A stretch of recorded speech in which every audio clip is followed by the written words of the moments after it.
السلام علیکم۔ کیس کے ناول پہ آپ سب کو ویلکم۔ ایک خوبصورت ناول پیش کر رہے ہیں جس کا نام ہے گوری کرت سنگھار۔ ناول کی رائٹر ہیں آسیہ رضا کی۔ چلیے چلتے ہیں ناول کی جانب۔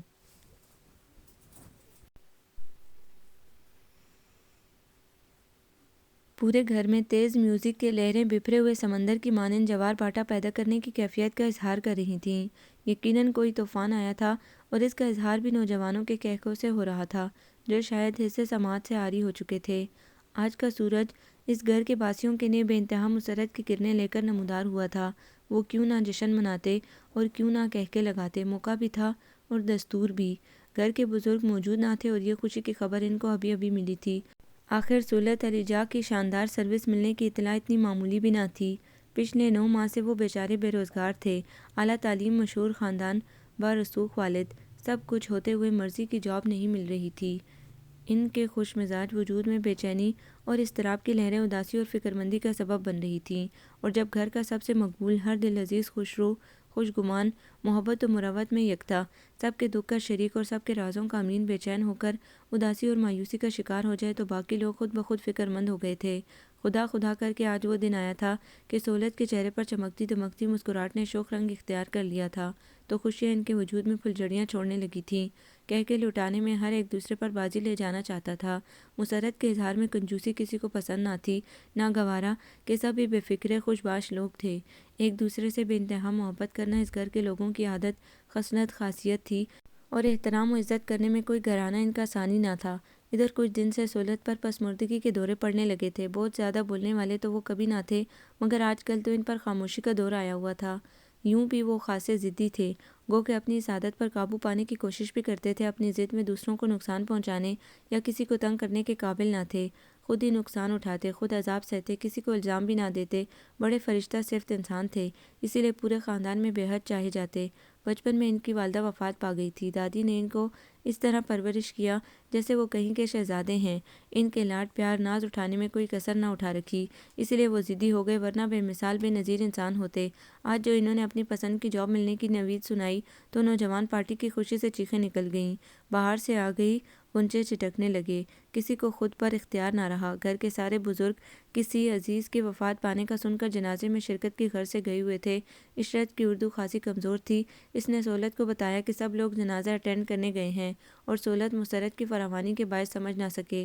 بہجت میوزک کی دیوانی، موزم موسیقی کے رسیا، باقی سب بھی شوقین، اور روکنے ٹوکنے والا کوئی وجود نہیں۔ اونچے سروں والے گیت کے ساتھ سب لوگ ڈم ڈم، ڈگا ڈگا اور یا ہو کے نعرے لگانے سے باز نہ آئے۔ سہولت ایک جگہ بیٹھے تالیاں بجا رہے تھے۔ وہ مسرور اور مطمئن تھے، اور یہ کافی تھا۔ کسی کو خبر ہی نہ ہوئی کہ کب سہولت علی جا کے والد گھر کے سربراہ گھر میں آ گئے ہیں۔ جب موسیقی کے شور میشر سے تنگ آ کر گیلری میں دھاڑے تو سب کو خبر ہو گئی۔ موسیقی کی تیز آواز پر ان کی دھاڑ اس قدر غالب آئی کہ سب اپنی جگہ دم بخود ہو گئے۔ ٹیپ بند کرنے کے بعد بجائے تار کھینچ کر آواز کا گلا گھونٹا گیا۔ شعر واقعی شعر ہیں، اور بڑے ابا کی آواز تو عام طور پر بھی ذرا بلند ہو تو رگوں میں خون جمانے کو کافی تھی۔ ان کا سامنا کرنا مجال نہ تھی، مگر وہ آ گئے تھے۔ کہاں مر گئے سب؟ لڑکے اپنی جگہ منجمد، لڑکیاں کونوں میں سمٹ گئیں۔ صرف سہولت ہی ان کا سامنا کر سکتے تھے۔ وہی گیلری میں آ گئے۔ جانتے تھے والد صاحب کو موسیقی سے کوئی لگاؤ نہیں۔ کیا ہو رہا تھا یہ؟ اتنا تیز میوزک، کان کے پردے پھٹ چکے ہیں، شاید سب کے سب بہرے ہو گئے ہو۔ آخر یہ کس کی حرکت تھی؟ جی ابا جان، یہ میں نے ہی جرأت کی تھی۔ دراصل بچے خوشی منانا چاہتے تھے۔ ارے بدبختو، خوشی منانے کے لیے شور قیامت کیا بہت ضروری ہے؟ ایک تو تم سب کی آوازیں ہی پھٹے بھانس جیسی، اوپر سے یہ بیہودہ ریکارڈر لگا لیا، گھر کو ہوٹل سمجھ لیا ہے۔ کچھ خبر ہے دنیا کی؟ اوزون کی سطح انہی آوازوں سے پھٹ رہی ہے۔ قیامت آنے والی ہے۔ بدبخت کہیں کے، بات کریں گے تو حلق پھاڑ کر، ہنسیں گے تو چھت پھاڑ کر۔ اب یہ میوزک، آسمان پھٹ رہا ہے تم لوگوں کے شور سے۔ بڑے ابا دھاڑ رہے تھے بیچارے۔ سہولت بھائی سر جھکائے جی جی کر رہے تھے۔ کوئی تمیز تہذیب نہیں۔ ادھر چچا فتح علی کا انتقال ہوا ہے، ہمارے گھر میں خوشیوں کا سیلاب آ رہا ہے، جشن منایا جا رہا ہے۔ کیا نقصان کر رہے تھے بیچارے لوگوں کا کہ ان کے مرنے کی خوشی میں موسیقی کا طوفان برپا کر دیا۔ سہولت نے اثار و مروت کا مرکب بننے کا تہیہ کر لیا تھا شاید۔ وہ ابا جان کو نرمی سے سمجھانے لگے۔ ابا جان، دراصل میں تو صبح کا گیا، ابھی آیا ہوں۔ مجھے تو علم ہی نہ تھا کہ کسی کی وفات ہو گئی۔ اصل میں ہوا یہ کہ مجھے سروس مل گئی ہے۔ یہ سنتے ہی سب لوگ یہ سنتے ہی سب لوگ آپے سے باہر ہو گئے۔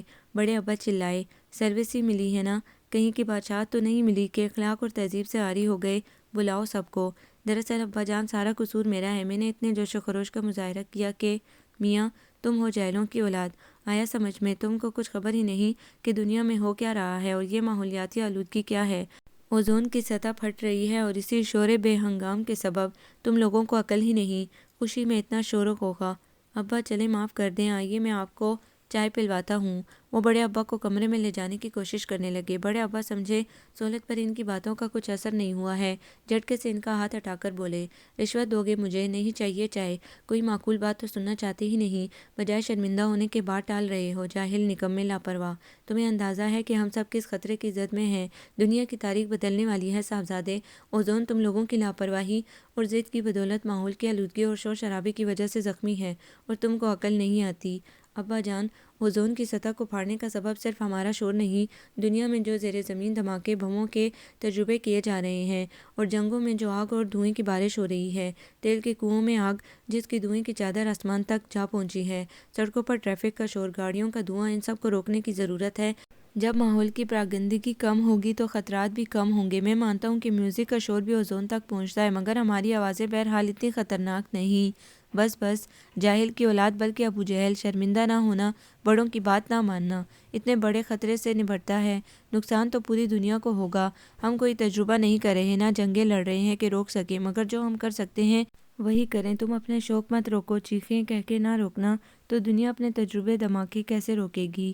سہولت کو غصہ آ گیا، تو گویا یہ میں ہوں جو اوزون کے لیے خطرہ ہے، میری آواز ہی وہ خوفناک گیس ہے جو آسمان تک پہنچ کر دنیا کی تباہی کا سبب بن رہی ہے۔ سہولت کا غصہ خاصا خطرناک ہوتا تھا، مگر بڑے ابا مسلسل گرجتے رہے اور سہولت اپنے کمرے میں جا کر بند ہو گئے۔ باقی گھر والے آئے تو گھر پر اداسی اور ویرانی کا راج تھا۔ عزت نے اماں کو چپکے مارکے کا حال کہہ سنایا۔ سہولت کی بہترین جاب کا سن کر سب بے حد مسرور ہوئے۔ فوراً مٹھائی منگائی گئی۔ پھوپھو پلیٹ میں مٹھائی لے کر خود بڑے ابا کے کمرے میں گئیں۔ مٹھائی کی تازگی، خستگی اور نرمی کو سراہا اور کافی مٹھائی کھا گئے۔ بڑے بھیا پوچھیں تو صحیح کہ یہ مٹھائی ہے کس خوشی کی؟ پھوپھو مسکرا کر بولی، اچھا ہاں ہاں بتاؤ نا، آپ کے بیٹے کو بہت اچھی سروس مل گئی ہے، اللہ کا لاکھ لاکھ احسان ہے کہ اس نے بچے کی کوششوں کو کامیابی سے ہمکنار کیا۔ اچھا، اوہ اچھا، مگر یہ نالائق ہے کدھر؟ یعنی خوشخبری بعد میں مٹھائی پہلے؟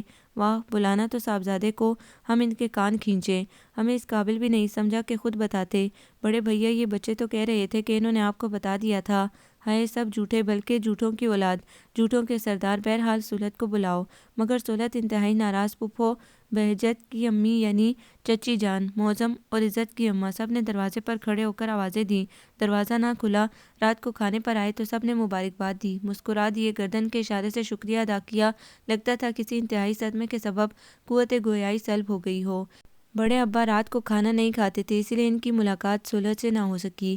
البتہ صبح جب بن ٹھن کر آفس جانے کے لیے باہر نکلے تو ان کی شاندار شخصیت اور مہکتا وجود دیکھ کر معظم اور اعظم کے منہ سیٹی بجانے کی پوزیشن میں سکڑ کر رہ گئے۔ بڑے ابا بیٹے کو گلے لگانے آگے بڑھے تو سہولت نے انہیں نظر انداز کر دیا اور راستہ بدل کر باہر چلے گئے۔ بڑے ابا حیرت زدہ رہ گئے تو باقی لوگ بھی پتھر کے مجسموں کی طرح جم کر رہ گئے۔ اتنی بد تہذیبی اور گستاخی کا مظاہرہ سہولت نے کبھی نہیں کیا تھا۔ عزت نے انگلیاں دانتوں میں دبا لیں۔ ہائے سہولت بھائی، یہ کیا کیا آپ نے؟ بڑے ابا کے روب کو للکارا ہے آپ کا اللہ ہی حافظ۔ مگر بڑے ابا اخبار لیے کمرے کے اندر جا چکے تھے۔ کچھ دیر بعد سب کچھ بھول جائیں گے یہ طے تھا۔ سہولت کا رویہ سب کے لیے باعث حیرت تھا۔ دادی نے سہولت کو جس انداز میں پرورش کیا تھا، اس نے انہیں ضدی تو بنا دیا تھا مگر بدتمیز نہیں، اور بڑے ابا تو یوں بھی بیٹے سے الگ الگ رہے، ان کی الگ ہی دنیا تھی، اور اب تو کئی سالوں سے بس مطالعے ہی ان کا شوق تھا۔ دادی کے مرنے کے بعد چچی جان نے سہولت کی دیکھ بھال کی، پھر چھوٹی چچی آئیں، وہ بھی ان پر مہربان۔ دراصل سہولت تھے ہی اس قدر محبت کرنے والے کہ سب ان کی قدر کرتے۔ پھپھو بھی بیوہ ہو کر یہیں آ گئی اور انہوں نے بھی سہولت کو ہاتھوں چھاؤں کر کے رکھا۔ ان کو کبھی ماں کی محرومی کا احساس نہ ہو، یہی سب کی کوشش تھی۔ خود سہولت بھی بڑوں میں بڑا اور بچوں میں بچہ بنے رہا۔ وہ سب کے مسائل حل کرنے پر تیار اور سب کی مدد کو حاضر، ہر کسی کی خدمت پر کمر بستہ، بے حد منکسر المزاج، غایت درجہ مفاہمت کرنے والا۔ بس بڑے ابا سے ہی فاصلہ تھا، کیونکہ وہ اپنے مطالعے میں غرق رہتے یا اپنے حلقہ احباب میں مشغول۔ ریٹائر ہونے کے بعد ان کی زندگی زیادہ ہی خشک ہو گئی تھی۔ اکثر تو وہ اپنے قریبی رشتہ داروں کے نام بھول جاتے، پھر صبح صبح وہ پھپھو کے کمرے میں آ کر ان کے پلنگ کی پٹی سے ٹک کر بیٹھ جاتے اور رازداری سے پوچھتے، ستوت، وہ جو بھائی افتخار ہے نا، ان کے بیٹے کا کیا نام ہے؟ رات بھر یاد کرتا رہا، نیند غائب ہو گئی، نام نہیں یاد آیا۔ ارے ستوت، کل جو صاحبزادے مجھ سے ملنے آئے تھے وہ کون تھے بھلا؟ دماغ چکرا گیا۔ پھوپھو بتاتی تو مسکراتے ہوئے چلے جاتے۔ کبھی کبھار تو انہیں یہ بھی یاد دلانا پڑتا کہ ابھی ناشتہ نہیں کیا ہے یا کر چکے ہیں، یا یہ کہ ابھی انہیں نہائے ہوئے چند گھنٹے ہوئے ہیں، دوبارہ نہانے کی تیاری نہ کریں۔ اپنی اس بھول سے تنگ آ کر کبھی کبھی وہ کہتے، بھئی اب ہماری بہو ہی آ کر ہمیں سنبھالے گی، ہم تو اب بیکار ہو گئے۔ اس کے باوجود ان کے دونوں بھائیوں نے انہیں گھر کا سربراہ بنا رکھا تھا اور تمام فیصلوں کے مجاز تھے وہ۔ کسی کی مجال نہ تھی کہ ان کے حکم سے سردابی کرے، سوائے اس کے کہ پھوپھو ان کی مزاج شناس تھیں، وہ ان پر حاوی تھی، مگر غیر ضروری طور پر ان کے حکم کو چیلنج نہ کرتی، بہت ادب کرتی تھی۔ ہاں، کبھی کبھی ان کی غلطیوں کی نشاندہی ضرور کر دیتی اور کبھی کبھار کسی مقصد کے تحت ان کے فیصلوں پر بھی اثر انداز ہو جاتی۔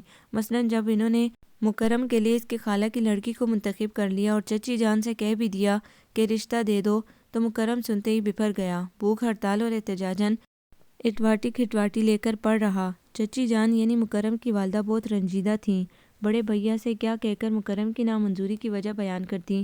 تب پھوپھو ہی تھی جو خضر بن کر آئیں اور بڑے ابا سے نہ جانے کیا کہہ کر رشتے والی بات کو ختم کرایا۔ اگر وہ کہہ دیتی کہ مکرم دراصل اپنی کلاس فیلو کو پسند کرتا ہے، تو بڑے ابا اس کی فوری طور پر خالہ زاد سے شادی کرا دیتے۔ مکرم تو گھر سے بھاگنے کی پوری تیاری کر چکا تھا، اس کا بیگ تیار تھا اور معظم کو اسٹیشن بکنگ کے لیے بھیجنے کا انتظار کر رہا تھا۔ تبھی پھوپھو نے اس کے کمرے میں جھانک کر معصومیت سے کہا، ارے تمہاری ماں کہاں غائب ہے؟ ان موقع پر کہیں چل دینے کی عادت ہے، اب وہ خود جا کر بڑے بھیا کو بتا دیں کہ کس طرح انہوں نے انم کو دودھ پلایا تھا، جس کی وجہ سے انم کے سارے بہن بھائی تو تمہارے دودھ شریک ہوئے، تو یہ شادی تو ممکن ہی نہیں، ناجائز ہے۔ کیا پھوپھو، ذرا آسان لفظوں میں سمجھائیں نا۔ وہ پھوپھو کی طرف لپکنے کی کوشش میں پہلے اپنے سامان سے بھرے بیگ سے ٹکرا کر گرا، پھر جو اٹھا تو تپائی سے الجھا۔ پھر وہ پھوپھو کا آنچل تھامنے کی کوشش میں پائیدان سے ٹھوکر کھا کر دھڑام سے دروازے کے باہر جا گرا۔ پھوپھو نے بمشکل ہنسی دبائی۔ میں کوئی بکرات کا سفر نامہ تو بیان نہیں کر رہی بھئی، جب تمہارے ساتھ انم نے تمہاری ماں کا دودھ پیا تو اس کی چھوٹی بہن سے تمہاری شادی نہیں ہو سکتی۔ ہاں، انم سے پہلے کوئی لڑکی ہوتی تو اس سے ہو سکتی تھی۔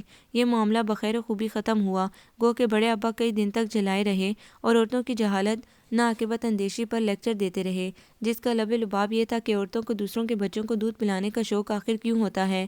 یہ سوال وہ کئی دن سب سے کرتے رہے۔ مکرم نے خوشی میں سب بہن بھائیوں کو آئس کریم کھلائی، اور جب معظم میڈیکل میں داخلے کی کوشش کر رہا تھا، بڑے ابا نے حکم صادر کر دیا کہ چونکہ خاندان میں پہلے بھی کئی ڈاکٹر موجود ہیں، اس لیے معظم کو انجینئر بننا چاہیے۔ پھوپھو نے معظم کی روتی بصورتی صورت سے متاثر ہو کر بڑے ابا کو باور کرایا کہ بچپن سے ہی ایک کان کے مسلسل بہنے کی وجہ سے معظم کم سنتا ہے اور انجینئر کی حصہ سماعت بہت تیز ہونی چاہیے، ورنہ نقصان کا اندیشہ ہے۔ اس طرح معظم کو میڈیکل جوائن کرنے کی اجازت ملی، لیکن سہولت کا معاملہ تو الگ تھا۔ انہوں نے پھوپھو سے کچھ کہا ہی نہیں، بتایا تک نہیں کہ آخر کیا تکلیف انہیں پہنچی ہے۔ وہ کوئی تدبیر کرتیں۔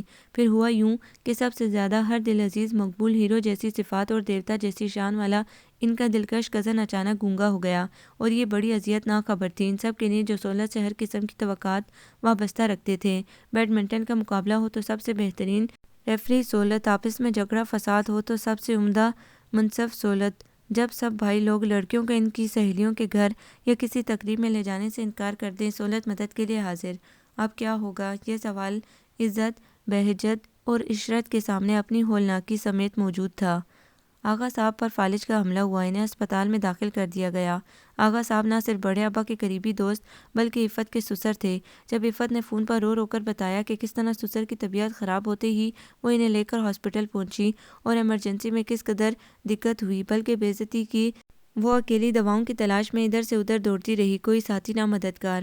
بیوقوف، احمق کہیں کی، تم نے اسی وقت کیوں نہ فون کیا اسپتال سے؟ مکرم چیخا۔ کیا تو تھا، کئی دفعہ کیا، کوئی فون اٹھاتا تھا اور بند کر دیتا تھا۔ میرے میاں ہوتے تو مجھے یہ مصیبت کیوں ہوتی؟ تم بھائیوں کے ہوتے ہوئے میں بالکل اکیلی تھی۔ عفت رو رہی تھی۔ اچھا چپ ہو جاؤ، ہم آتے ہیں۔ مکرم نے فون بند کر دیا اور سہولت کو ملامتی نظروں سے دیکھا۔ سہولت بھائی، عفت کے فون آئے اور آپ نے کسی کو بتایا تک نہیں، لکھ کر ہی دے دیتے۔ بڑے ابا دوست کی عیادت کے لیے بے قرار تھے۔ سہولت نے سب کو گاڑی میں بیٹھتے دیکھا اور پرسکون انداز میں مسکرائے۔ ہاسپٹل کے قریب ٹریفک جیم تھا، کسی ٹرک نے ٹیڑھا راستہ اختیار کیا تھا، سب پھنس کر رہ گئے۔ گاڑیوں کے ہارن، بسوں کی دھوئیں اور رکشاؤں کی فریادیں، ساری فضا میں ناگوار شور اور تیل پٹرول جلنے کی بو رچی بسی تھی۔ سامنے لکھا تھا، ہارن بجانا منع ہے۔ بڑے ابا جز بز ہو رہے تھے۔ اف، کس قدر شور ہے اور دھواں، خدایا! اسی وجہ سے اوزون کو نقصان ہو رہا ہے۔ کسی کو احساس نہیں کہ ماحول کی آلودگی سے ہم کس قدر خطرے میں گر گئے ہیں۔ یہ اوزون کی سطح کا پھٹنا ہی قیامت کا سبب بنے گا۔ ہسپتال کے اندر جا کر بھی انہیں خطرات کا ہول سوار رہا۔ مکرم کا ایک دوست وہاں ڈاکٹر تھا۔ بڑے ابا نے اس کے ہسپتال کے باہر بے ہنگام شور اور ٹریفک کی بے ضابطگی کی بات کی، جس سے آلودگی بڑھ رہی تھی اور مریضوں کو بھی شور سے زحمت ہوتی ہے۔ آپ درست کہتے ہیں، مریضوں کو ہی نہیں، ہم ڈاکٹروں کے انہماک پر بھی یہ شور اثر انداز ہوتا ہے۔ دراصل کسی مصروف بڑی روڈ کے اتنے قریب کوئی ہسپتال نہیں ہونا چاہیے۔ ہمیں بھی ذمہ دارانہ ڈیوٹی کے لیے سکون کی ضرورت ہوتی ہے، مگر کیا کریں۔ بڑے ابا عفت کے پاس گئے، جو اپنی والدہ اور پھپھو کو سسر کی کیفیت سے آگاہ کر رہی تھی۔ بڑے ابا پر کئی دن اوزون کی سطح کے نقصان اور اس کی وجہ سے دنیا کو خطرات کا سامنا، قیامت کی فکر سوار رہی۔ اب وہ اخبار میں ڈھونڈ ڈھونڈ کر ایسی خبریں پڑھا کرتے جن میں ماحولیاتی آلودگی سبب اور سدباب کا ذکر ہوتا۔ پھپھو نے کہا، بس اب چھٹی ہو گئی ہفتے کی، یہ فکر تو بڑے بھیا پر بری طرح سوار ہو گئی ہے، جس کا کوئی علاج ہی نہیں۔ بڑے ابا اپنے دوستوں، رشتہ داروں، بلکہ ہر آنے والے مہمان کو ہر طرح کی معلومات، نقصانات مہیا کرتے۔ اب دیکھو یہ کیا ہے، دنیا میں جو بے حیائی، لاقانونیت بڑھ رہی ہے، اس کا سبب بھی ماحول کی آلودگی ہے۔ نوجوان نسل بزرگوں سے باغی ہو رہی ہے۔ ہر کسی کو اپنی برتری کا غرور ہے۔ یہ نفسا نفسی خود غرضی کس لیے ہے؟ جناب، اوزون کی سطح کا شک ہونا معمولی بات نہیں۔ یہ اوزون ہے جو ہمیں سورج کے شعاع کے نقصانات سے بچاتی ہے، اور یہ قدرتی عمل ہے۔ جب ایک ٹھوس حفاظتی حلقہ کمزور ہوگا تو دنیا پر اس کے مضر اثرات ظاہر ہوں گے۔ جی بالکل، مہمان سر ہلاتا۔ مگر دکھ اس بات کا ہے کہ کوئی اس کو اہمیت نہیں دیتا۔ کاروں میں ریڈیو نصب ہیں جو سڑکوں پر موسیقی کی لہریں پھیلاتے ہیں۔ گھروں میں لوگ بغیر موسیقی کے رہ نہیں سکتے۔ جہاز پر بھی لوگ ٹیپ ریکارڈر لے جاتے ہیں۔ گویا کہ خلا میں بھی آلودگی پھیل رہی ہے۔ بسوں کے دھوئیں، انجنوں کا شور، تیل کی بدبو، کوڑے کرکٹ کے ڈھیر، یہ کیا ہے؟ سب نوع انسانی کے لیے خطروں کا سگنل ہے۔ مہمان سر جھکائے سنتا رہا۔ کافی دن سہولت کے صحت مند ہونے کا انتظار کیا گیا۔ آپا، آخر یہ ہوا کیا؟ نوکری ملتے ہی سہولت کو چپ لگ گئی۔ چچی جان سے رہا نہ گیا۔ ہاں، پتہ نہیں، حیرت تو مجھے بھی ہے، مگر وہ کچھ بتاتا ہی نہیں۔ کوئی بات ہے ضرور، بچپن میں بھی 2-4 دفعہ اس نے خاموشی اختیار کی تھی، پھر اس کی ضد پوری کر دی گئی تو ٹھیک ٹھاک ہو گیا۔ پھپھو نے کہا، مگر پتہ تو چلے کہ کیا ہوا ہے، کوئی ضد ہے تو پوری کی جائے۔ ارم مکرم، تم ہی پوچھو۔ مجھے تو معاف ہی کریں، بڑوں کے چتے سے دور رہنا اچھا، اور میری اتنی مجال کہاں کہ ان سے کوئی سوال کروں۔ سب کوشش کر چکے ہیں پھپھو، بہجت نے کہا، مگر آپ کہیں تو میں پھر کوشش کروں۔ بہجت اس صورتحال سے سخت بیزار تھی۔ گھر سناٹوں کی زد میں تھا ان دنوں، اور اداسی چھائی ہوئی تھی۔ سب پر سہولت کے لیے ان کے دوستوں کے فون آتے۔ اعظم معظم ان کو جا کر بتاتے بغیر ایک لفظ منہ سے نکالے سہولت آتے، ریسیور کریڈل پر جما کر واپس چلے جاتے۔ ہائے، میرے بچے کا منہ کیسا لٹک گیا ہے۔ پھپھو نے ایک دن انہیں پکڑ لیا۔ میں صدقے، کس بات کا دکھ ہے تمہیں؟ کس سے شکایت ہے؟ کچھ تو بولو بیٹا۔ سہولت کمرہ بند کر کے بیٹھ گئے۔ ارے آپا، ایک بات سمجھ میں آئی ہے، چھوٹی چچی نے آنکھیں چمکا کر کہا۔ کیوں نہ سہولت کی شادی کی بات شروع کریں؟ ممکن ہے انہیں کوئی لڑکی پسند ہو۔ جب سنیں گے تو لازمی اپنی پسندیدہ لڑکی کا نام لیں گے۔ ارے ہاں، کوئی ہنگامہ شروع ہو تو شاید بڑے بھیا کی توجہ بھی اس کمبخت اوزون کی طرف سے ہٹے۔ ہر کسی کے آگے ماحولیاتی آلودگی کی رٹ لگا لگا کر رٹو طوطے ہو گئے ہیں۔ معظم نے سادگی سے جملہ مکمل کیا۔ پھپھو نے غور نہیں کیا۔ اب سہولت پر سر روزگار ہو گئے ہیں، یہی عمر ہوتی ہے شادی کی۔ دیکھ لینا، بعد میں سب ضدیں بھول جائیں گے، کہیں اس بیچاری لڑکی کی شامت نہ آ جائے۔ معظم نے تشویش ظاہر کی۔ کچھ نہیں ہوگا، اور تم لوگ کیسے نکمے ہو، ابھی تک معلوم نہیں کر سکے؟ بلاؤ کسی طرح اسے۔ اب سب بہن بھائی سہولت کو بلوانے کے چکر میں انہیں تنگ کرنے لگے۔ معظم نے مری ہوئی چھپکلی ان کے سرہانے رکھ دی کہ بے ساختہ چیخ پڑیں گے۔ بہجت نے دھلے ہوئے کپڑے باتھ روم میں پانی سے بھری بالٹی میں بھگو دیے۔ استری شدہ سوٹ عشرت نے گٹری بنا کر پلنگ کے نیچے ڈال دیے، مگر چپ کی وہ دیوار نہ ٹوٹی۔ سب مایوس ہو گئے۔ سہولت اس گھر کا سب سے خوش رنگ پھول تھا، اس کے مرجھانے سے خزاں کا دور دورہ ہو گیا۔ سہولت بھائی، پلیز اب اس مذاق کو ختم کریں، سچ ہم بہت پریشان ہیں۔ لگتا تھا سہولت نے کچھ سنا ہی نہیں۔ ہمیں معلوم ہے آپ سن سکتے ہیں، کوئی بیماری نہیں ہے آپ کو۔ چلیے آج ہمارے ساتھ چائنیز چلیں، مکرم کی جیب خالی کرانا ہے نا؟ سہولت مجسمے کی طرح استادہ تھے۔ اشاروں سے ہی بتا دیں، لکھ کر دے دے، چائنیز میں ڈنر کریں گے۔ سہولت سب کو ٹکر ٹکر دیکھتے رہے۔ کسی نے جادو کر دیا ہے، وگرنہ گردن سے اشارہ ہی کر دیتے، یا پھر کسی پر عاشق ہو گئے ہیں۔ فضول باتیں مت کرو، عاشقوں پر گونگے پن کا دورہ نہیں پڑا کرتا۔ پڑھ بھی سکتا ہے بابا، نہیں بلکہ وہ شاعر بن جاتا ہے، ہر کس و ناقص کے سامنے شعر پڑھتا ہے، اپنی بے قراریوں کے راگ الاپتا ہے، سچی محبت کے گن گاتا ہے، اور بھی بہت سے ہنر آزماتا ہے جس سے میں ابھی ناواقف ہوں۔ ابھی؟ ظاہر ہے ابھی میں کسی پر عاشق نہیں ہوا، گویا مستقبل قریب میں امکان پایا جاتا ہے۔ تبھی ریسرچ ہو رہی ہے کہ کیا کیا گن پیدا کرنے ہیں۔ ایک اور اضافی خوبی یعنی عاشق کے سر پر سینگ بھی اگاتے ہیں اور سرخاب کے پر بھی۔ سہولت کے سامنے گفتگو ہوتی رہی، وہ گمسم کھڑے رہے۔ وہ سب کو یقین آ گیا کہ سہولت کو اپنے جذبات چھپانے میں اس درجہ کمال حاصل ہے کہ ہنسی نہ سہی ناگواری ہی ظاہر ہو۔ بڑے ابا نے سہولت کی پراسرار بیماری سے گھبرا کر ڈاکٹروں کو فون کرنے شروع کر دیے، اور جب وہ سہولت کو دماغی ڈاکٹر کے پاس لے جانے کے لیے تیار ہو رہے تھے تو ان کا کمرہ بند تھا، اور کئی دن بند ہی رہا۔ بس صبح ناشتے کے وقت نمودار ہو کر پھر کمرے میں غروب ہو جاتے، اور پھر رات کے کھانے کے وقت جگمگاتے۔ خاموشی اور رازداری ان کی زندگی میں داخل ہو چکی تھی۔ آفس کیسا ہے، اسٹاف کے ممبران سے تعلقات کیسے ہیں، کچھ معلوم نہ ہو سکا۔ سروس ملنے کے پہلے دن بیچارے کی زبان بند ہو گئی۔ عشرت اپنی سہیلی کو تعصب کے انداز میں باور کرا رہی تھی۔ اس کی سب سہیلیاں سہولت کے بارے میں خاصی جستجو رکھتی تھیں۔ بہجت اور عشرت دونوں ان کو کسی ماورائی مخلوق کی طرح ظاہر کرتی تھیں، عقیدت و احترام اور ادب کے ساتھ۔ ارے یہ سروس کہیں ان کے لیے شادی مرگ تو نہیں ثابت ہوئی؟ عشرت نے اسے گھورا۔ وہی میرا مطلب ہے۔ سہیلی نے جلدی سے صفائی پیش کی کہ نا امیدی میں خوشی کی اس خبر نے ان کے اعصاب ناکارہ کر دیے ہوں گے۔ منحصر مرنے پہ ہو جن کی امید، نا امیدی ان کی دیکھا چاہیے۔ سہیلی خشوع خضوع سے ہل ہل کر شعر پڑھ رہی تھی۔ اللہ نہ کرے فضول تبصرے اور بیکار شعر پڑھنے کی اجازت نہیں ملے گی۔ سہولت کے سامنے ان کی زبان بند ہونے کے باوجود عشرت کو گوارا نہ تھا کہ غیر اخلاقی گفتگو کا مرکز سہولت بھائی بنے۔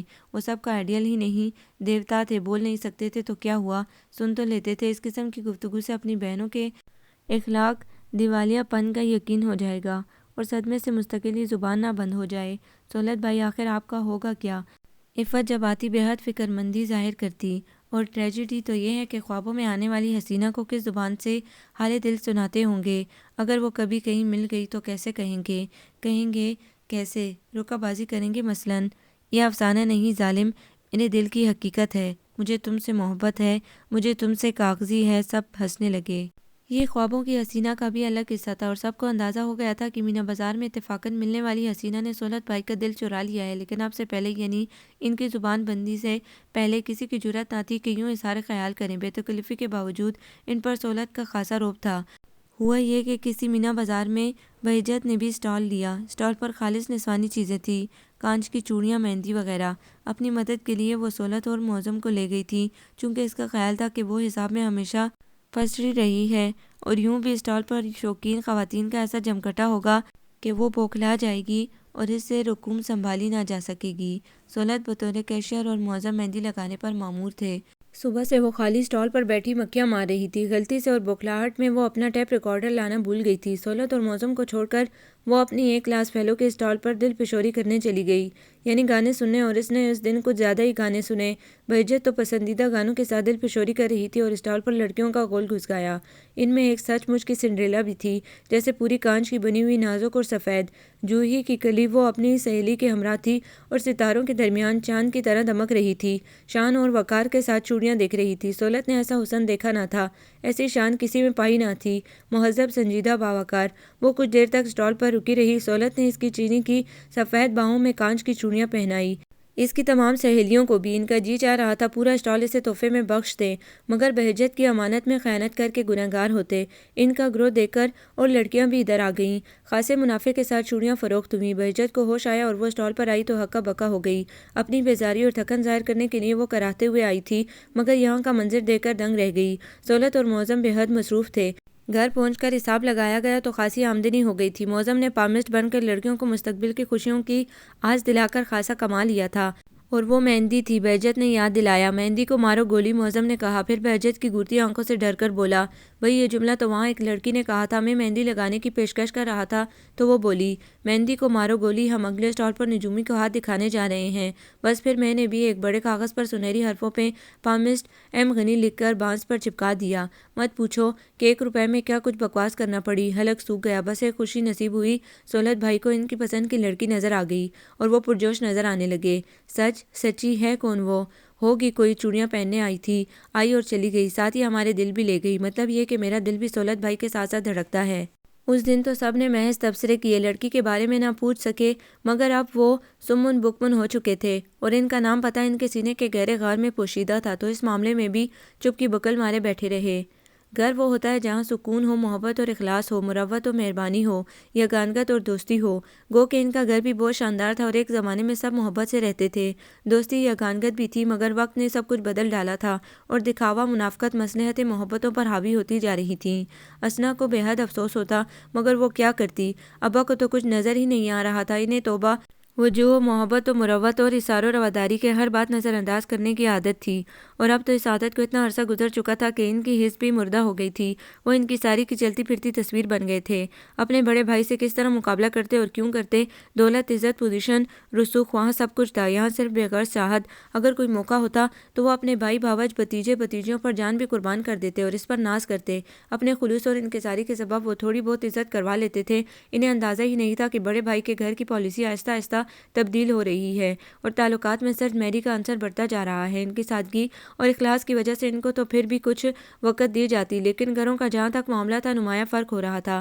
نورین ان کی بھتیجی تھی، کچھ عرصے سے اس کو اپنی ذات میں برتری نظر آنے لگی تھی، اس نے اپنی امی کو بھی اپنی راہ پر لگا لیا تھا اور ان کے رویے بھی بدلنے لگے تھے۔ پہلے یہ ہوتا تھا کہ جب بڑے گھر میں رنگ و روغن ہوتا تو چھوٹے گھر میں بھی لازمی ہوتا، فرنیچر بنوایا جاتا تو بلا کہے چھوٹے گھر میں بھی تبدیل کر دیا جاتا، مگر یہ سب تو بڑے بھائی کرتے تھے۔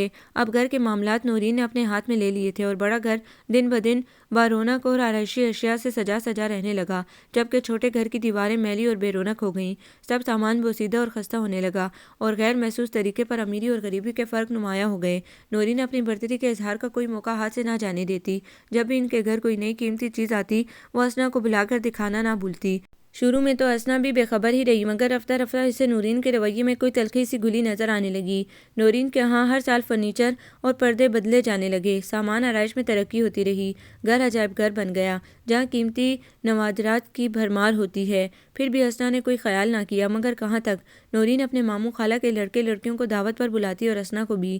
نورین کی ننیال بے حد ایڈوانس، فیشن زدہ اور دولت مند تھی، قیمتی لباس، مہکتے وجود، چمکتے چہرے، شوخ ادائیں، کہکہے، چہلیں، یہ ان نوجوان لڑکے لڑکیوں کے انداز تھے۔ اسنا کو اپنا وجود عجیب لگتا، وہ سب سے الگ تھلگ بیٹھی ان لوگوں کو دیکھا کرتی۔ نورین اپنے ماموں، ان کی اولاد اور خالہ زاد بھائیوں کے پیش قیمت تحائف اسنا کو دکھاتی، جو نورین کی سالگرہ یا اس کے کسی امتحان پاس کرنے پر اسے ملا کرتے۔ نانی نے نورین کی شادی پر 10,000 روپے اور ہیرے کا سیٹ دینے کا ارادہ کر رکھا تھا۔ نورین تو بےتابی سے اپنی شادی کی منتظر تھی، جب نانی کے تحفے سے اپنا بدن سجائے گی اور ماموں ممانی تو الگ الگ زیورات دیں گے، آخر وہ ان کی اکلوتی بھانجی تھی۔ اسنا کو یہ سب بتاتے ہوئے نورین کا لہجہ فخریہ ہوتا اور چہرے پر اس کے لیے طرز بھی کہ بیچارے اسنا کا تو ایک ہی ماموں، وہ بھی اسکول میں ہیڈ ماسٹرز۔ گو کہ اسنا کو تو اپنے ماموں میں کبھی کوئی کمی نظر نہ آئی، بے حد عظیم تھے ماموں، محبت و شفقت سے لبالب بھرے ہوئے اور بے انتہا سادہ، بغیر بستر کے بھی تخت پر لیٹ کر سو جاتے اور زمین پر بیٹھ کر اسی اطمینان سے کھانا کھا لیتے جیسے کسی سجی سجائی میز اور کرسی پر شان سے بیٹھے ہوں۔ وہ کچن میں بھی کچا پکانے کھانے میں حضر نہ کرتے۔ درویش صرف ماموں اسنا کو عزیز تھے اور وہ بھی اسنا پر جان دیتے تھے۔ ایک روز نورین نے واضح طور پر کہا، کاش میرے چچا بھی ابا کی طرح کسی بڑی پوسٹ پر ہوتے یا میرے ماموں اور خالو کی طرح بڑے بزنس مین ہوتے تو اپنی فرینڈز کو کس قدر فخریہ انداز میں اسنا سے متعارف کراتی۔ کالج میں بھی میری شہرت ہوتی کہ ننیال ددیال دونوں طرف سے میں مضبوط پوزیشن رکھتی ہوں۔ ہائے مگر میرے بیچارے چچا۔ اسنا کو نورین کی ذہنیت پر بہت افسوس ہوا، جو رشتوں کو پوزیشن کے حساب سے جانچتی ہے۔ نورین اس سے کئی سال بڑی تھی اور وہ اسے آپا کہتی تھی، مگر بڑی اماں نے اسے ٹوکا کہ وہ نورین کا نام لیا کرے ورنہ لوگ اس کی عمر کے بارے میں مشکوک ہو جائیں گے۔ برسوں کی عادت تھی بمشکل چھوٹی، پہلے بھی بلا تکلف ان کے گھر چلی جاتی تھی، جب جی چاہا صحن کی کھڑکی کھولی اور ان کے صحن میں کود گئی۔ کبھی بڑی اماں خود بھی اسے بلوا لیتی تھیں، اپنے سر میں تیل مالش کروانا ہو یا کوئی خاص ڈش بنوانا ہو یا دوپٹے یا کرتے پہ بیل لگوانا ہو، بڑی اماں کو ہر موقع پر اسنا کا کام یاد آتا۔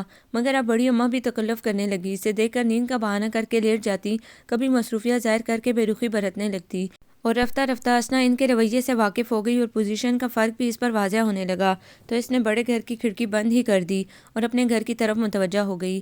سامان نیا نہ صحیح، دیواریں میلی صحیح، اس کے ہاتھ بے حد صنعت کار تھے۔ اب اسے اپنی صلاحیتیں آزمانے کا موقع ملا، جہاں دیوار پر دھبا نظر آیا اس پر اپنے ہاتھ سے سینری بنا کر، کبھی کڑھائی کر کے، کبھی رنگ اور برش کے استعمال سے تصویر بناتی، فریم کروا کر لگا لیتی۔ فرنیچر بوسیدہ تھا، اس پر پالش منگا کر خوب چمکایا، نئے نئے کشن بنا کر رکھے، کڑھائی کے خوش رنگ پھولوں سے مزین صوفہ دفعہ بیگ لگائے۔ غربت کو دور کرنے کا طریقہ اسے آ ہی گیا۔ چچا ابا آتے تو اسنا کے نہ آنے کا شکوہ کرتے۔ بہزاد نواز آ کر خفا ہوتے کہ وہ غیروں کی طرح بلانے پر ہی آتی ہے، پہلے بھی تو آتی تھی، اب کیا تم میں سرخاب کے پر لگ گئے ہیں؟ انہیں علم نہ تھا کہ ان کا گھر اس کے لیے ممنوع علاقہ بن گیا ہے، اور وہ زمانہ اب خواب بن گیا تھا۔ جب وہ ان کے گھر جاتی تو بہزاد، نواز اور فراز اس کا مذاق اڑاتے اور اس سے خوب کام لیتے، طرح طرح سے تنگ کرتے، چائے گھوٹ کر لاؤ، کافی دم کرو اور قہوہ پیس کر بناؤ، آئس کریم اچھی طرح پکا کر لانا، اور وہ ان کے کام کر کے کبھی نہ تھکتی نہ برا مانتی۔ اور یہ پچھلے سال کی بات تھی۔ وہ نورین کی تبدیلی سے پورے طور پر تو آگاہ نہیں ہوئی تھی، مگر اس کی دبی زبان سے پرغرور جملے اور مقابلے کے سے فکرے بہت کچھ سمجھا رہے تھے۔ پھر بھی جب اس نے سنا کہ فراز بھائی چھٹیوں میں یونیورسٹی سے گھر آئے ہیں، وہ دوڑی دوڑی گئی۔ فراز بھی اسے دیکھ کر خوش ہو گیا۔ ایک پرجوش نعرے کے ساتھ خیر مقدم کیا گیا۔ میں سوچ رہا تھا گھر میں بے رونقی سی ہے، نورین جب اسنا آئے تو بجلی نہ جلایا کرو، ضرورت ہی نہیں رہتی۔ نورین کے چہرے پہ بیزاری چھا گئی اور اسنا خجالت سے پانی پانی ہو گئی، لیکن چند لمحوں بعد ہی بہزاد اور فراز کی باتوں میں بھول گئی۔ فراز نے اسے ایک خوبصورت 4 رنگوں کا دوپٹہ نکال کر دیا۔ اسنا نے ابھی اس کا شکریہ ادا بھی نہیں کیا تھا کہ نورین بگڑ کر بولی، اچھا جی، پوشیدہ پوشیدہ تحفے دیے جا رہے ہیں، اتنا خوبصورت دوپٹہ اور مجھے بتایا تک نہیں۔ خوبصورت لوگوں کو خوبصورت تحفے ہی دیے جاتے ہیں، فراز مسکرا کر بولا۔ تمہیں بھی تو دوپٹہ دیا ہے میں نے، مگر مجھے یہ والا زیادہ اچھا لگ رہا ہے، وہ ضدی لہجے میں بولی۔ اسنا نے جلدی سے کہا، نورین آپی تم یہ لے لو۔ فراز نے اس کے کندھے پر ہاتھ رکھ کر کہا، نہیں اسنا، یہ صرف تمہارے لیے ہے، تمہارا تصور کر کے ہی خریدا ہے، تم پر اچھا لگے گا۔ نورین کچھ چڑ گئی، بھائی ذرا اس کی قیمت بھی ان کو بتا دو، ہوش نہ اڑ جائیں تو کہنا، زندگی بھر اتنا قیمتی تحفہ نہ ملا ہوگا انہیں۔ اسنا کے دل پر بوجھ سا گرا۔ فراز نورین کو ڈانٹ رہا تھا، وہ دوپٹہ وہیں رکھ کر واپس آ گئی۔ اسے نورین کی ذہنیت پر افسوس ہوا اور یقین ہو گیا کہ دونوں کے دلوں میں دراڑیں پڑ گئی ہیں۔ گھر آ کر بھی اسے نورین کے چہرے کی غیظ و غضب کی سرخی اور آنکھوں میں تیرتی نفرت کا خیال آتا رہا۔ وہ اس خیال کو دل سے نکال دینا چاہتی تھی، مگر ایک کانٹا سا تھا جس کی چبھن اسے چین نہ لینے دے رہی تھی۔ نورین کے اس درجے غصے کی وجہ سمجھ میں نہیں آئی۔ رات کو فراز چچا چچی سے ملنے آ گیا۔ امی کے بلانے پر وہ باہر آئی تو امی نے خوش ہو کر کہا، لو اسنا، دیکھو تو فراز تمہارے لیے کتنا خوبصورت دوپٹہ لائے ہیں، دیکھو بیٹی اس میں تو کئی رنگ ہیں، تمہارے کئی سوٹوں کے ساتھ چل جائیں گے اور یہ تم پر اچھا لگے گا۔ اسنا شرمندہ ہو گئی۔ فراز بھائی آپ مجھے نورین والا دوپٹہ دے دیں، انتخاب کا حق تحفہ دینے والے کو ہوتا ہے نہ کہ لینے والے کو، فراز نے کہا۔ کئی دن بعد جب ابا امی بڑے گھر گئے ہوئے تھے، اسنا اکیلی تھی، دل گھبرایا تو وہ بھی کھڑکی کے راستے سین میں آ گئی۔ چھت پر نواز کھڑا تھا، اس نے اشارے سے اوپر آنے کا کہا تو وہ گیلری میں چلی آئی اور ابھی 2 سیڑھیاں ہی چڑھی تھی کہ کمرے میں نورین کی آواز آئی۔ شاید وہ اوپر چلی ہی گئی ہوتی، مگر اپنا نام سن کر ٹھٹک گئی۔ امی آپ صاف لفظوں میں اسنا کو منع کر دیں، بھائی کی موجودگی میں اس طرح دندناتے ہوئے آتی ہے جیسے یہ گھر اس کی سسرال ہے، آ جاتی ہے بند صبر کر اپنا حق لینے، سخت زہر لگتی ہے مجھے اور بھائی۔ نورین تلخ آواز میں کہہ رہی تھی، ارے تو میں کیا اپنی زبان سے کہوں کہ بیٹی تو میرے بیٹے کا خیال چھوڑ دے؟ نہیں، اتنی بے مروت میں نہیں ہو سکتی، بچپن سے آتی رہی ہے، غیر تو نہیں ہے، بڑی اماں بولی۔ بچپن کی اور بات تھی، اب تو وہ بہت فرق ہو گیا ہے، کیا ہم بارات لے کر ان کے گھر جائیں گے؟ دیکھ لینا امی، بھائی امتحان پاس کرتے ہی شادی کے لیے اس کا نام تجویز کریں گے اور آپ لاڈلے بیٹے کی ضد سے مجبور ہو کر ان کے پھٹے پرانے گندے گھر میں دوڑی چلی جائیں گی بھیک مانگنے۔ نورین کی زبان زہر میں بجھے تیر پھینک رہی تھی، انگارے اگل رہی تھی اور اسنا اس کے الفاظ کی شعلوں میں جھلسی جا رہی تھی۔ کس قدر حقارت تھی اس کے لہجے میں۔